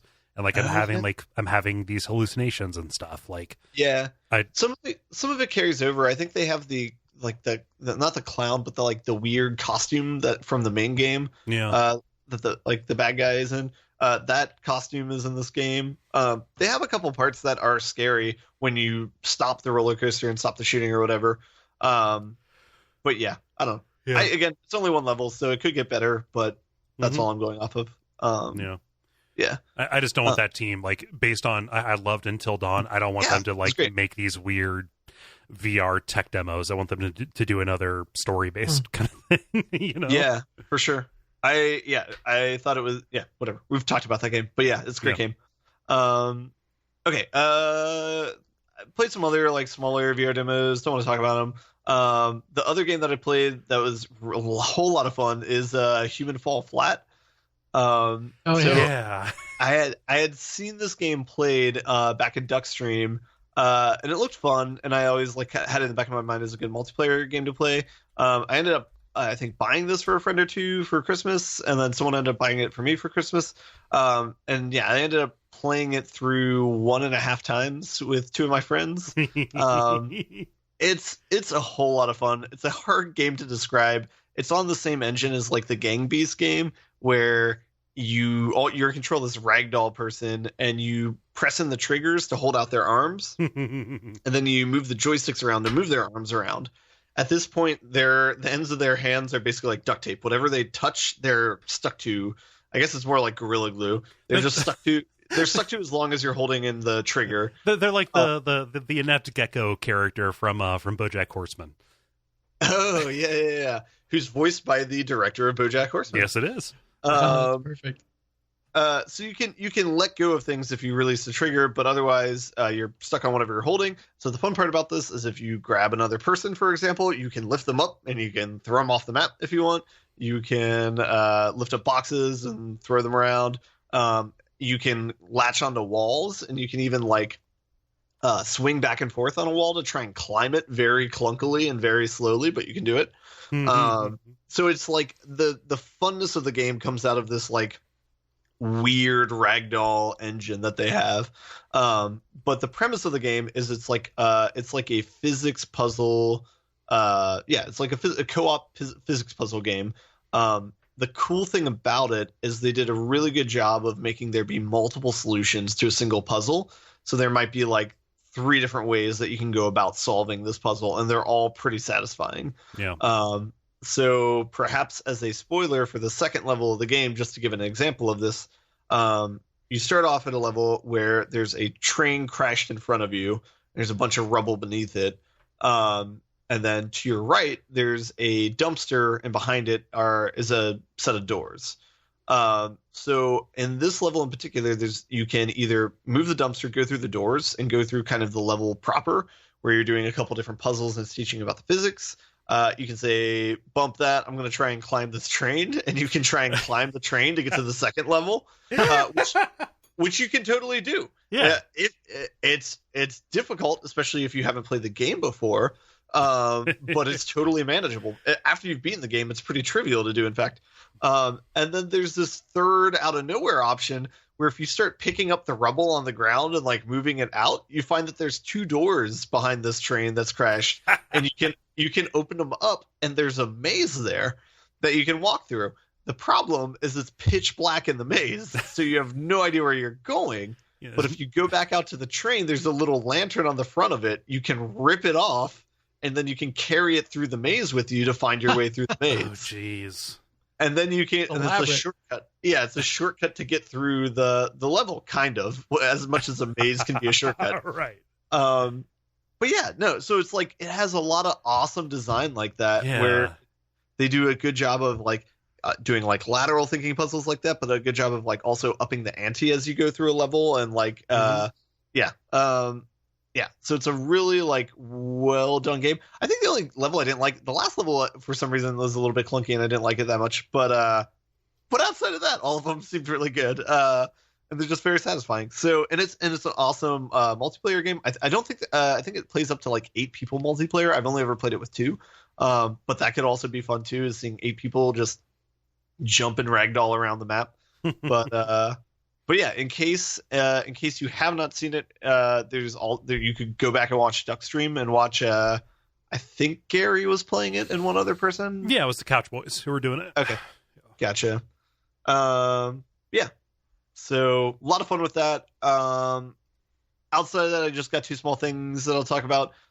Somebody gifted me Mini Metro for Christmas. So I played that. It's a lot of fun. It's a good zone out game. I get stressed out really quickly after playing it for a little bit. It doesn't escalate quickly. You know, like there's a good portion at the beginning of any round of Mini Metro where you feel like you've got a handle on it, but when it decides, like, all right, here's where the real shit starts, then it bumps up. Like there's a definite wall. Yeah, I want to like. I'm trying to think of how to make that game better. I don't know, like because right now it's basically like horde mode, right, where like people keep wanting to take the metro, and so you have to keep like accommodating or whatever. I like what I want to do is figure out like the mechanics of this game of like what is the best subway to make, or like what is the most efficient way to make these connections, you know? Like I wish there was more of like a puzzle mode or something where it's like, here's a map, here's 2 metros, figure it out, you know, like figure out a way, because I think there's a not necessarily a game, there's a thing online called JavaScript elevators or something like that, where all it is for fun is you just program in JavaScript to control these 2 elevators, and then you run a simulation of it to see if your program is efficiently loading and unloading people on different floors of a building. God. Yeah. It's a lot of fun. So basically, you want to have a point where you've optimized the system and it is at least stable. Yes. Yeah, that's what I'm looking for in Mini Metro, is like, hey, here's the problem. Like, here's how much demand there is. Like, see if you can figure out a subway that would work here. Yeah. Like, what you want is like a Zachtronics, like a histogram at the end of it that like shows you like here's how many cars you used. Like just like rating you on a couple of different axes, right? What I'm looking for is a sense of satisfaction and completion, as opposed to like dread of the next week. Yeah, as opposed to like every given session of this is going to end in failure. It's just a matter of how long you can hold on. Yeah. What I found myself wanting when I played that was some kind of like schedule. Like, okay, there's a day-night cycle, and you can kind of see, like, understand, like, okay, rush hour is coming up, and like understanding which of the, like, figuring out which of the lines is the one that's more, you know, more in demand, and like reallocating cars and stuff to like adapt to that, as opposed to like that, like there are just more people at like all of them randomly. Yeah. I mean, the things I've learned so far that have been interesting is like how you want to set up a line, like what symbols you want on it. Like if you have multiple of the same symbol in a row, that's usually bad, because you're not gonna be able to pick up everyone. Like since you've limited yourself to like two different two different things, and you're not going to be able to drop off any of the ones that you're picking up on that line if there's consecutive things in a row. Yeah, but like building in so many transfers that they have to take, and then just the backup that's going to happen so many moves down the road. Yeah. Well, and the game systematically like places like lines together more frequently the further you get. It's such an asshole. Yeah. Yeah, no, the few times I paused and like counted all the symbols, it does like feel like a 1-to-4 ratio of like symbols, where it's like, okay, I got to make sure that this symbol that's like dominating this map like is like every other thing on all of my tracks, and then try and do something like that. Yeah, I don't know. I think it's to complement this game. I think the GUI on this game is like so intuitive. It's like a beautifully designed game, especially when you launch it for the first time, where they just give you a tutorial for the game. They don't give you like a menu or anything like that, and you're just like off and playing the game. It was like so nice. It was like the Star Wars of video games, where it just puts you right in there. Yeah, just drops you in. Yeah. Well, do you know that the people who made that game did virtually no research on actual like Metro stuff? Oh yeah, they were a little bit embarrassed to admit that, like, hey, like we just liked the aesthetic versus really trying to get into the theory for people who do this as a living. Yeah. So for people who don't know, like Mini Metro is a game whose visual style is like Metro maps, for rail systems and stuff like that, and works really, really well. Shortly after the game came out, there was like an actual public transit engineer who was like, here's why this is wrong. Here's why you shouldn't be having fun. Well, no, I don't think that they took it that way, but it's like, okay, if you're into this area of like, if you're into this as a thing because of this game, here is more information that will tell you that like it is far more complicated and far more involved than the game does, and like here's more. I didn't read that article as like somebody trying to be a wet blanket about it, right? Yeah. The sound in that game is amazing too. The music. It makes simultaneously peaceful and heart attack inducing. Yep, because each different line color or like symbol and stuff adds to the overall cacophony. Yes. Yeah, and it's very subtle. It's not in your face about it. It's just pleasant to listen to. Yeah. All right. Last thing I got is I picked up The Evil Within for Steam sale as well. The Evil Within 2? Yes, that's right. And picked up where I left off. Only played it about maybe half an hour more than where I was at before. Still fun. Completed kind of like the first main mission in the first area that I'm at. So I'm heading back to one of the other areas. But one of the interesting things is they have now reseeded the map with enemies. Ooh. So I kind of like slowly but surely cleared the map of all these zombies. So it was like nice and quiet. I could like run around. Felt safe. Oh, you should have known. You should have known. That's your mistake, no man. Longer. Yeah. Oh well. But yeah, still a pretty game. I got one of my first large upgrades for one of the weapon upgrades. So I'm upgrading my pistol. I'm trying to relive the Red 9 glory days, and so I'm upping the like critical hits for that and the power for that, hoping that that'll be my efficient killer of monsters. Yeah, your melon popper. Yeah. The first upgrade for the critical hit, it goes from a 1% chance of blowing up their head if you hit them in the head to a 30% chance of blowing up in the head. Shit, really? Wow. Big jump. Whoa. Yeah. Oh man, that's great. Huh. Yep. That is all I've got, which is good amount for me. Yeah, no, that's a shitload of games. It's a holiday load of games. Yeah. Dennis, how about you? Yeah, so I've been playing the ever-present XCOM. I think I have hit the tipping point of my Commander Iron Man run, which is the second hardest difficulty. Okay. Where I'm not on my heels anymore. Like my soldiers are kitted out well enough to be able to survive the occasional mistake. Not more than occasional, but still I can survive mistakes.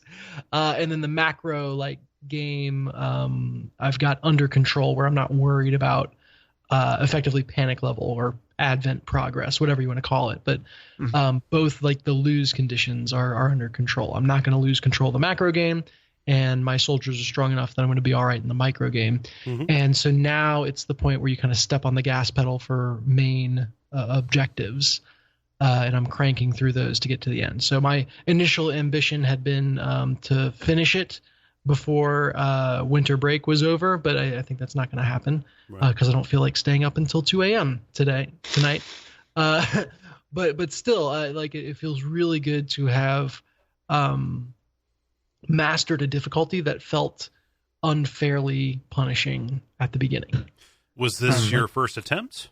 My first attempt at this difficulty. So I beat the game once on regular non-Iron Man, so I could save scum. Once on regular Iron Man, and now I'm about to beat it. I hope, knock on wood, on Commander Iron Man, and then the next one is impossible. Although I might take a bit of a break, just because it's getting intense.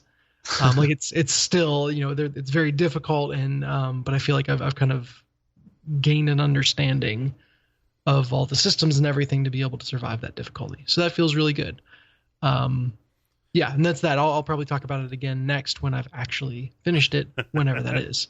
So wait, at this moment where you see your way clear, where it feels like you have enough momentum to make your way to credits on this particular run. Let me ask you at this point, with this exuberance, do you see yourself going one step up, saying like Iron Man, max it out, fuck this? I'm just curious. Yeah, you can adjust the difficulty setting within the game, but I would feel like I was cheating if I only turned up the difficulty for the last mission. I have resisted the urge to just be like, okay, I'm stable in this one, so that means I can probably beat it. So I'm going to go back and start on Iron Man Impossible without beating it on Commander. Just for funsies, and because that's like I gotta start learning Impossible mode and all the things I need to be doing differently to survive in that kind of environment. Yeah. But no, I'm going to see this one through. I was tempted though. Yeah. I have been playing a couple Christmas gift games, which thank you, Ben. I've been playing Heavy Bullets, which is a roguelike first-person shooter. And it's very, very colorful, like kind of psychedelic. The story is that you're actually like in a computer network or computer system, if you will, and you're trying to get through all the security. So the running and shooting and everything is the manifestation of that abstract kind of system, which I think is a little bit like NetHack. Am I wrong in that? Was NetHack it's like Transistor? Transistor is a great analogy to it. Yes. There's not a lot of variance in the way it plays out. So all the levels and rooms are kind of randomly or algorithmically created, but it's still that one run and to the next is going to look fairly the same. So fairly quickly you'll get a feel for what the game is like. The thing that I really like that it does is that you start the game with just this revolver, and you never upgrade to like a machine gun or anything. It's just a one shot per click revolver, and you start with only 6 bullets. And every time you fire a bullet, it will kind of more like an arrow fly to the nearest enemy or wall, and then it kind of drops to the ground at whatever it hits, which turns every room into a bit of a puzzle, because if I'm going to shoot something, I can only do that 6 times before I need to go pick up my bullets. Right. And you can buy or find extra bullets, but I've only ever had, I think, 9 bullets at once. So they are a very scarce resource. And it actually makes the game a lot of fun versus feeling constricting or punishing, because I think they kind of design around it. Every single enemy is a one-hit kill. And the rooms are designed to where you are managing your line of sight to hide from certain enemies while you shoot at other enemies. And if you're really thinking a step ahead, you're shooting at them from sight lines that have a wall directly behind them, so that if you miss, you don't have to go too far. It's a lot of fun. And the kind of craziness that it erupts into when your plan goes wrong is as enjoyable as executing everything perfectly. So it feels a lot like kind of the old school Doom style shooters. Like there's actually not even a jump button in this game. So maybe it's more like Quake. No, Quake had jump. You're thinking of Doom. Yeah. Okay, there you go. Yeah, where you're running around very quickly. There's no recoil and there's no kind of cone of fire, so it's very precise and very fast. Right. So I think I've gotten to level 4 out of 8. What kind of enemies are you up against? Like, is it a bunch of, kind of like slow projectile enemies like you, or are you going up against like hit scan who can get you as soon as they see you? Like, what's the variety there? No, it's mostly melee enemies, actually. Okay. So little critters that will run at you, or critters that will hide in bushes and jump out at you when you get too close. The sound design is good in that you get really good at listening for the hiders, to get them before they get you. Then there's also turrets placed around the level that fire bullets that travel relatively fast. Like, you can dodge out of the way if you're super quick thinking, but that's more because you kind of know they're about to fire rather than that you've seen them fire and you're dodging out of the way, if that makes any sense. Yeah. Yeah, so there are a couple different variants on the melee critters. Like, some are flying and some explode and some have a shield. But really that's the meat of it, is you're shooting at things that are running at you. Right. Which can create some great jump scare moments. Yeah. And so the bullets stay in the person and you have to go fetch them after you run out of bullets? They kind of like cutely bounce on the ground next to them. It's very video gamey. Okay. So you can see they're like a pickup. There's some persistence between, like, you can bank extra money and pull that out so that you can give yourself a bit of a head start. Really though, once you get through the first level, and you can do that pretty consistently, once you're familiar with the game, you should have enough money just from that run to sustain yourself and buy the things that you need. And you relatively quickly figure out the kit that you want. Like, I like to have focus pills, which slow down time, and I like to have some rockets, which are exactly what they sound like. And once I find those, since there aren't gun upgrades, like, I don't really need to keep paying attention to the pickups in the level unless I need health. So that, plus the levels feeling a little bit samey, kind of even though it's randomly generated, put a limit on how different this game is going to feel level to level. Yeah. This is a really attractive game, I have to say. Like, it's I really dig the kind of high contrast, low poly, banded color aesthetic to it. Yeah. Yeah, it's a game that is low graphics, high aesthetic. Right. And that combined, I talked about this with Steven Sasha's role, that, it's a game where, like, I play it, I'm like, I could probably do something like that if I really applied myself. Like, this feels attainable, and that's not to put down what they've done. No. And I'm sure there's a bunch of stuff that I don't realize that goes into it. But it feels attainable, and it inspires you to create in a way that some other games don't.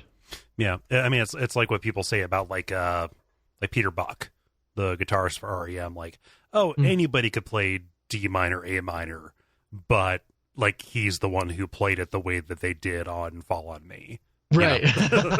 That's perfect. Yeah. I've also been playing Octodad.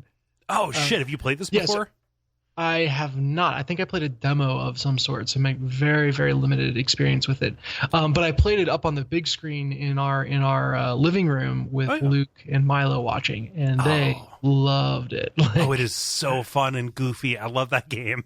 Yes, it is incredibly goofy. Yeah. To the point where, like, there's a bar at the bottom that shows, like, suspicion building up. I don't think that was ever more than 20% full for me. So it really, like, it knows what's fun about the game, which is, if you haven't heard of it, and I'm sure that you have if you're listening, you're controlling a octopus masquerading as a dad. You control the arms and legs separately in, like, a vaguely QWOP kind of, just one thing at a time. Yeah, it's like every trigger button and analog stick controls a different arm and limb.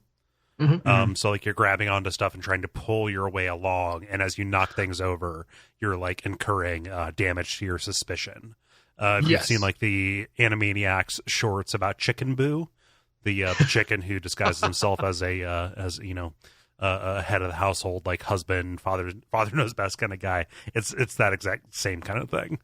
Yeah, and it's hilarious. And there's one character that knows you're an octopus, and it's a chef that wants to cook you, who shows up randomly to attack you with random giant lawnmowers or knives and stuff. So Yeah. super wacky, super fun. And it's a game that's as fun to watch as it is to play, which lent itself well to playing with the kids. That's awesome. So yeah, I think it mentioned as part of a multiplayer a little bit ago that game personified me, or that character personified me. Yes. Oh, and I think I commented on how tragic it is that that's like some indication of a weird imposter syndrome. Yeah. But we're the kids. I mean, first off, visiting reminded me your kids are so adorable. They're such cute kids. Were they like telling you to do stuff? Were they like calling out shots, or were they just kind of reacting to stuff that happened? Mostly reacting. They definitely knew when the chef showed up, because that's played up as like a big scary thing. Yeah. So they reacted to that. But most of it was like just go or run, or I think they were kind of running around on the floor mimicking the actions for the most part. Oh, that's great. which was great. So super silly and fun, great to play with the kids. If you are the kind of person who has kids to play with, I recommend it. I finished Jack and Daxter with Luke. And that was fun. That is the perfect level of game for him, underlined by the fact that I went right into Jack 2 thinking like, oh, this is perfect. Oh, was it too much? Jack 2 starts out with him being tortured for 2 years in a prison and turning into this dark monster, and then swearing to get revenge on, like, it's very like, it is a kid's GTA game, but it's still a GTA game at heart. Like, yeah. Oh, that's you're working with like the slumlord, mafia guy in the city and all this stuff. Yeah. You're very blatantly just stealing cars to ride around. So I was like, I have no investment in the series, so I don't know if it's my place to say. That seems really misguided, based on what I know of the first game. Like, the first game is the only one that I've played any amount of. Yeah, it is. The second one is completely devoid of whimsy and very of its time. Yeah, this came out right around when, that attitude, everything was dark and gritty. Like Prince of Persia went the same direction. Right. It seems like a very pronounced instance of like somebody chasing their nose instead of chasing the horizon. Yep, and the third one does a great job bringing it back, and that's why I love it so much. Yeah. And there's a lot that the second game does well. Like it is a very good GTA like. Mm-hmm. And it never overwhelms you with stuff to do, and still kind of that key platforming element is very much front and center to everything that you're doing. Mm-hmm. But they do a great job of imagining all the different ways you could add flavor or difference to a platformer at heart to make it fun and unique. And back it up with some really good story as well. It's just not a story that I think my 3-year-old is quite ready for. Right. The thing that distressed him the most, and distressed I use in a very joking way, like he loved it overall. I think he just didn't get half of what was going on. Right. But every time you arrive at a location, whatever Zoomer or car you're riding, you leave outside, you go in, talk to the people, and then you come back out, and the game is just kind of forgotten about. It's despawned, and you just go grab another one from whoever's driving by, right? But every time I come out, where'd our airplane go? Right. And then, driving up to it, okay, put it there and don't let it go away. Like, he's very concerned that these things were getting deleted between missions. Because if there's anything that a small child understands, and I can say this with all authority as a childless 30-year-old man, it is what is mine. Right. That's exactly it. Yeah. Like GTA had the decency to have a parking lot outside your building that you can leave your stuff in, it would stay. But also I never trusted that parking lot or that garage. I was like, yep, everything is impermanent. Yep. Yeah. Time to rocket the neighborhood so that no one steals this car. Yeah. Lots of nostalgia and warm, tingly feelings for both of those games. The second one, we'll have to see if I play it further with Luke. I'm sure he'll ask for it. Is that a situation where it might be good to maybe load up Daxter, like on the PS2 or whatever? Or? Yeah, like he certainly wouldn't mind me playing through the first game more, and I've got a long way to go to 100% that, so that might be a good activity. Yeah. But yeah, I'd be interested to hear from other people if they've got like go-to games to play with kiddos around that age, 3 years old. I mean, if I recommended playing Ratchet and Clank, would you pop me one in the fucking mouth? What, up your arsenal or going commando? Well, no, like, I mean, a kid's not going to understand that double entendre. They're going to see a gun that turns people into chickens. Yeah, no, that is true. No, Ratchet and Clank sticks a lot closer to whimsy than I think Jack does. Yeah, yeah. I wasn't recommending like explaining the way that double entendre works. Yeah. No, you see, this is funny because yeah, it's just like it's just a nonsense thing. It's a nonsense thing that you're not going to understand until you're like 15. So no, Ratchet and Clank was more. My brothers were more into it than I was, but I've got a lot of fun memories of that game as well. My downfall with that is I feel like if I'm going to start playing it, I have to go all the way back to the first one, and I think the quality difference between the first Jack game and the last Jack game is not nearly as pronounced as the quality difference between the first Ratchet game and the last Ratchet game. The only one I ever played was Up Your Arsenal, like one of the mid ones in the PS2, and that was a lot of fun. So they just like being able to strafe is huge. Yeah. And like the first game, you there's no way to strafe. The second game, you can hold down a button to strafe, and then the third game, I think, which is Up Your Arsenal, strafe is like actually the default. So they learn a lot about where they lie on that platformer to third-person shooter spectrum. Mm-hmm. Yeah. Well, it's fun. There's a lot of good games out there. Yeah, no, and it's awesome that you're able to kind of like find those experiences to share with your kids, like especially as young as they are. Go ahead. Yeah, they're finally at the age where they like not get it, but like want to sit and watch and play. Mm-hmm.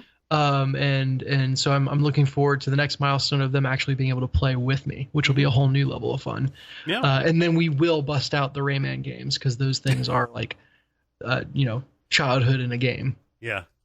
No, that's awesome. That's you've got a whole road ahead of you with that. I'm not personally interested in having a kids, but I'm kind of jealous anyway. Hey, you can be the fun uncle. There you go. Yeah, there we go. That's great. Thank you for sharing that story.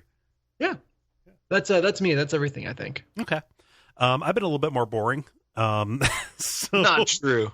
I mean, just like in terms of the games that I've played, I know that I am a vivacious and interesting raconteur. Otherwise, no. So most of the stuff that I've been playing over break has been like visual novel stuff. So I played the entirety of Steins Gate 0. However, it's very difficult, A, to talk about that without spoiling the shit out of the original Steins Gate.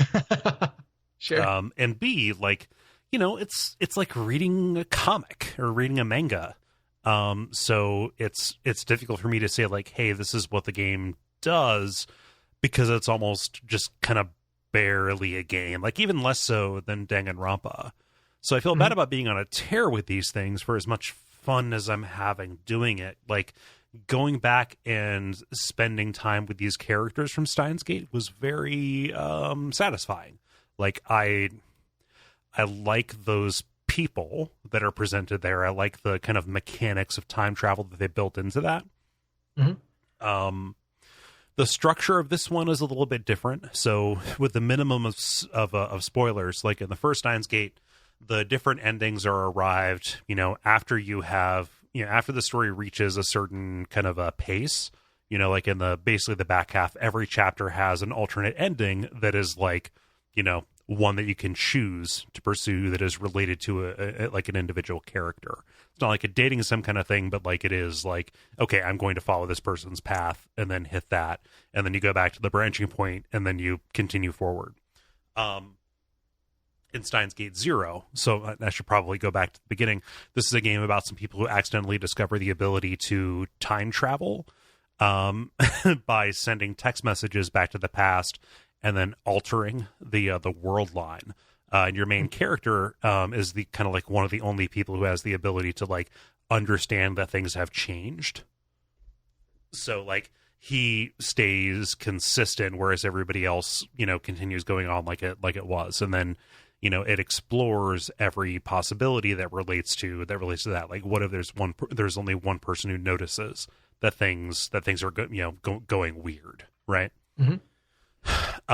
So the structure that I mentioned in Steins Gate 1, the original, kind of relates to like, where do they decide to cut it off, like to say, hey, this is like way too much.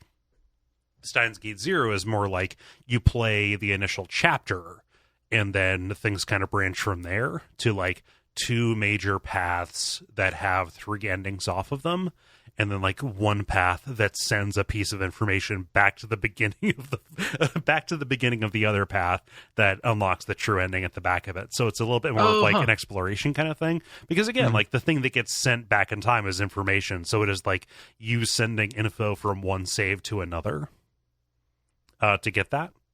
That's kind of cool. Yeah. But it's just like the conspiracy gets bigger. Everybody's character development continues from the very end. So you would think like, hey, going from the first entry in a series to another is, you know, like, okay, well, they're gonna like Metroid it. They're going to like reset everybody. No, like the main character has like straight up PTSD from the events of the first game, and. And there are a number of other factors that spring directly from one of the endings you can get in the first game. And the way that like the sequel nestles into the timeline is incredibly creative. You know, like how do you write a sequel for a game that has an ending where everything works out? Well, this game does it improbably, right? It's not like a new crisis comes along. And I've said too much. So like both myself and Jala have talked about Steins Gate, you know, and you know, it's for a very specific kind of person. And that person is somebody who is willing to play a visual novel style game that's like a motion comic kind of thing. So yeah, limited gameplay, but also one of those kind of people who is not looking for something specifically erotic. Like it is you know, like it's a serious story that doesn't play into like pornographic kind of stuff. So like, you know, calibrate your tastes accordingly. But like, if you play the original Steins Gate, then I have no hesitation recommending the second one, recommending Steins Gate Zero for you. Cool. How long did it take you to beat? It's like a 20-hour game. Okay. And that's like every ending. Yeah. And that will depend on like if you are a quick reader, if you have the voiceover turned on and you're listening to the entire thing. The voiceovers are all in Japanese. So like I had the voiceovers on so I could understand like the tenor of what somebody would say, but I was skipping a lot after I figured out like what you know, if this was a dramatic scene or a comedic scene, right? Yeah, I kind of fell into a similar pattern with Danganronpa. Mm-hmm. I'm really intrigued by the idea of like, hey, there's 2 main paths that you're sending kind of information between, because even though, and correct me if I'm wrong on this, kind of what you're sending to the other path is just a text message, you, the player, know the ins and outs and details all behind that text message. Right. It'd be really interesting if there was a way to play to actually like limit your knowledge of what you're getting, that you get a text that is very concise or confusing, and you have to figure out how that applies or what the person who knows what happened is trying to change meant, versus kind of knowing the full extent of both sides. Yeah, the way it plays out is far more simple than what you're describing. Than what you're saying would be interesting. It's still interesting, but it is very much like, oh, you have to pick this path first and then hit this particular flag. Yep. Yeah. You'd almost, if you wanted to do what I'm describing, you almost need it like between 2 players then, truly, so that you don't just metagame. Yeah, I mean, and if we're taking this to its like absurd extreme, then like Virtue's Last Reward does that, right? Just by having so many bad endings that have a small piece of information where you, the player, who are the only, you're the only consistent thing. You're getting all of those things at the very end of those. But like, as we saw with Jala and the wake of flipped tables behind her, that particular pace isn't for everybody. Sure. Yeah. So I don't know. It's cool. I have moved on to another game by that same team, 5PB. Came out here this year, called Chaos Child. And it's, what's it called? It's called Chaos Child, and it's like punctuated in a weird way, just like Steins Gate. Like Steins Gate has a semicolon in between. This is Chaos semicolon Child because, hey, anime style kind of stuff. So like this is all part of like a larger series that is all that's called like Science Adventures or something like that, where like they're roughly related, but each of them, like each of the major franchises within the series has a a particular thing. Like one's about mecha, one's about time travel. That's Steins Gate. This one is about like psychology and reality, kind of changing powers. This one is more specifically horror based.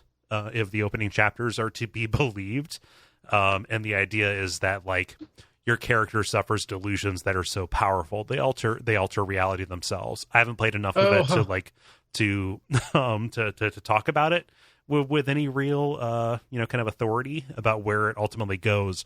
But the idea is that like the branches happen as you're choosing whether or not to have like a positive or negative delusion. So like, does this thing work out like far more horribly or like far more implausibly positive than it otherwise would? Kole, have you ever heard of Psychopaths Mandatory Happiness? No. Okay. It was a PlayStation Plus game this month, and it seems very visual novel. Mm-hmm. Like it's based on a manga and all that stuff. Yeah. Or an anime. I definitely downloaded it. I definitely have it. Is that a Vita game? I believe it is Vita. I don't know yet if it's cross-buy. Looks like it is with PlayStation 4. Yeah. Okay. Yeah, I'm curious based on that. Like, as I said, I'm kind of on a tear with these things. I was going to say, just to feed the tear here, feed the bender. Yeah. So it's difficult because like it's hard to talk about these in terms of like mechanics or play because you're like reading them. It is like at the very far end of like what adventure games do, but like I'm playing them on a video game system and I'm getting the satisfaction of choice out of them, right? So you don't have to apologize for that when we spent the first half of the episode talking about board games. No, I mean, okay, I'll take that. I will take your absolution there. It's fine. The other thing that I've played, since I've been away, I have come back and I streamed Stories Untold. I saw some of this last night. It was last night, right? Yeah, it was like last night, and then like the night before New Year's Eve. It was like Friday when I did this. What did you see? I saw a computer terminal, and I saw like a sad realization about a character. That could be any of the episodes that I played. All right. Yeah. So Stories Untold is a 2017 indie horror game. I streamed this as part of the Hexcrank series, where it is presented as like this anthology kind of series. You have 4 different episodes they have to play in sequence. It's made in Unity, and all of the kind of scenarios that you're playing involve you. Okay, so this is hard. It's very hard to paint a word picture of. You are playing as a person who is interacting with some kind of interface. Okay? So like you're looking at the window, and like in the first episode, you're looking at it like a desk. It's got a lamp on it. It's got a 1980s style, microcomputer, like Commodore kind of thing, with an alarm clock on the top of it and a couple of family photos around it. And the computer is running like a text adventure where, the character is like coming to this house that's abandoned, like where they used to live. Right. So, okay. Like it is not just a straight up text adventure. It is a text adventure with like meta context around it. Right. Mm-hmm. What do you mean? Are you following along? I don't get the meta context. If it was just a text adventure, it would be a window on your computer that like had your call and response on it. Like this is like the computer that you're entering the responses into is like in the world of the game, and you are playing as a character who is playing this thing. Gotcha. Okay. Yeah. All right. Yeah. And like the second episode, I don't want to spoil too much, but like you are a scientist who is interacting with a bunch of like different imaging machines to examine this crazy artifact that fell to the earth in a meteor, right? and then episode 3 and episode 4 involve that, and it's, you know, I don't want to say it's like heavy on it, because like they're not particularly difficult, but like it leans on like puzzle solving and, you know, kind of like code breaking to a certain extent as you're following it. But each of these little scenarios has its own particular twist, and without spoiling an awful lot, like you think, nope, I'm not going to say that, because that gets that reveals too much. But like it plays with form, both of what you're doing in the game and overall, in a very interesting way that makes me, you know, want to readily recommend this. The problem that I had was when I was playing this last night, as of the time we recorded this, ended up having like a lot of technical issues where just walking around didn't work, or when I was like trying to type in, you know, the codes that it was telling me to type in, like maybe the input would happen 30 seconds after the button press. Yeah, that's not good. That's not good. I have no idea if that's the fault of the programmers, the fault of Unity, or the fault of my own particular like input output kind of situation I have with my computers here, with like screen sharing and stuff like that. So it's hard to know who to be angry at. I'll default to being angry at myself for that, but it was it was a frustrating experience to like have my inputs not result in anything, or not result in what I intended, on a stream especially. I just saw the part where you were asking for your mother, and you were asking it in like 20 different ways. Yeah. So the stream was fun. The stream was an awful lot of fun to do, and like it was there were some funny moments that came out of it. Like, by all means, go and look at that to see. But like, this is a game that is kind of, I think, it's a balloon that is popped by a spoiler, right? Like, it all kind of falls apart if you know what it's adding up to. So forgive me if I've contributed to that in any way. I would recommend. Is it scary? Yes. Okay. Yeah. It is that meta stuff. It's the meta stuff where all of that kind of like adds up and like starts like prickling at the back of your neck, because it does unexpected things. And I don't know that I can explain more without like giving up what happens in the first or second kind of places. What I would say is like watch for it, like go buy it now if this sounds like a thing that you're interested in. A code based text adventure puzzle kind of game with meta horror stuff and 80s styling. Like go play it, because nice. I would recommend it. Otherwise, like take a look at the stream, because I'm pretty happy with some of the stuff that I typed in. But yeah. But yeah, that's Stories Untold. Any questions about that? No, sounds worth playing. Cool. I hope they do more. I hope that this was successful enough for them to make something else, either in this world or, you know, kind of with a different seed, because the stuff that they did displays a great amount of creativity, and I would like to think they have something else in them. Yeah. Cool. So that's all that I've played. Do you all want to button it up? Yeah, let's button. The credit. Thank you so much, everybody, for listening to this episode number 225 of The Level. We're so happy to have you in 2018, this new year. Hope all of you had a wonderful, you know, kind of passel of year-end holidays there. I know I did. And you heard about some of those there. Anyway, if you want to support the show, if you want to participate in multiplayer stuff, you can go to facebook.com/thelevelpodcast to look for those prompts going up, or to just, you know, comment on episode postings or share stories, etc. If you want to support the network and all the stuff we do financially, go to patreon.com/Duckfeed.tv. Or if you want to watch the streaming stuff, you can follow the network, twitch.tv/Duckfeed.tv, or Why don't we do this separate of the other stuff? Because Dennis, I know you've been streaming, and I know Ben, you do streaming stuff as well. Dennis, where can people watch you stream? Yeah, I usually stream, or always stream when I'm streaming at Green Laser 73. Ben? I don't really stream, but if I were to stream, you could watch me stream at Merkleby on Twitch. Yeah, Merkle BE. Mm-hmm. Yeah. You don't stream because you don't want to get stream sniped for all that competitive Rocket League that you do.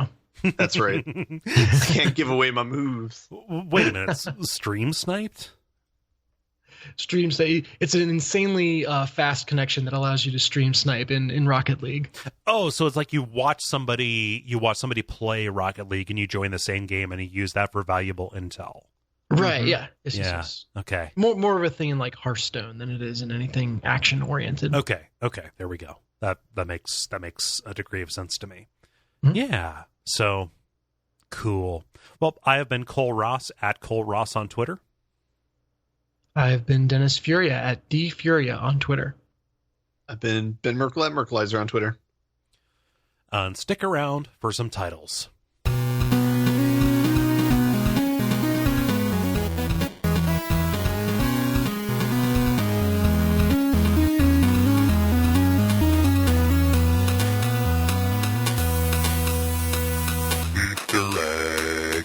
Man, it's always daunting to do titles post Toady.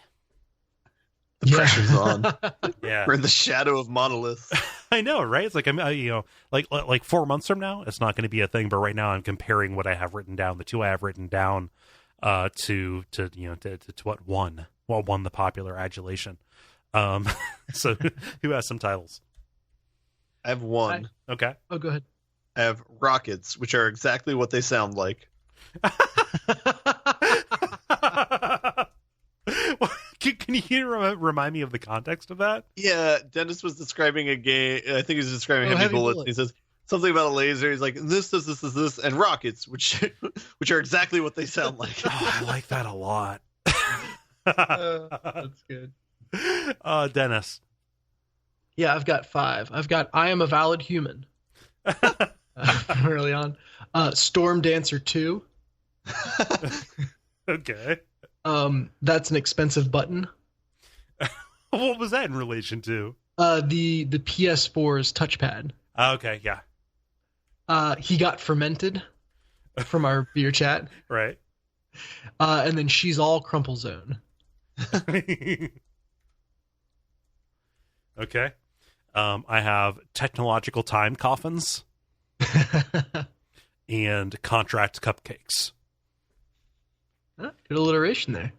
I gotta say, rockets, which are exactly what they sound like, is pretty tempting. We haven't done a really long title in a while, and I want to open up with a bang. Sure, I'll take it. Okay, cool. Ben, Sweet. any objections? No, not at all. Okay.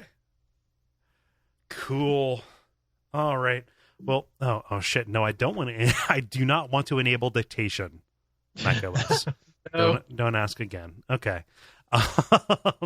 Cool. Well, I'm going to go get this edited and then go to bed. I'm going to continue. Hope that I can continue the nap from my pasta mistake. Yeah. So take care, everybody. Yeah. Good luck getting back to work. Yes. Same to you. All right. See you guys around. Have a good night. Later, Have a good week. Oh, Ben, thank you for Cuphead. I want to talk about it next week. Okay, sweet. Okay. Yeah. Cool. All right. See you guys. Later. See ya. Bye.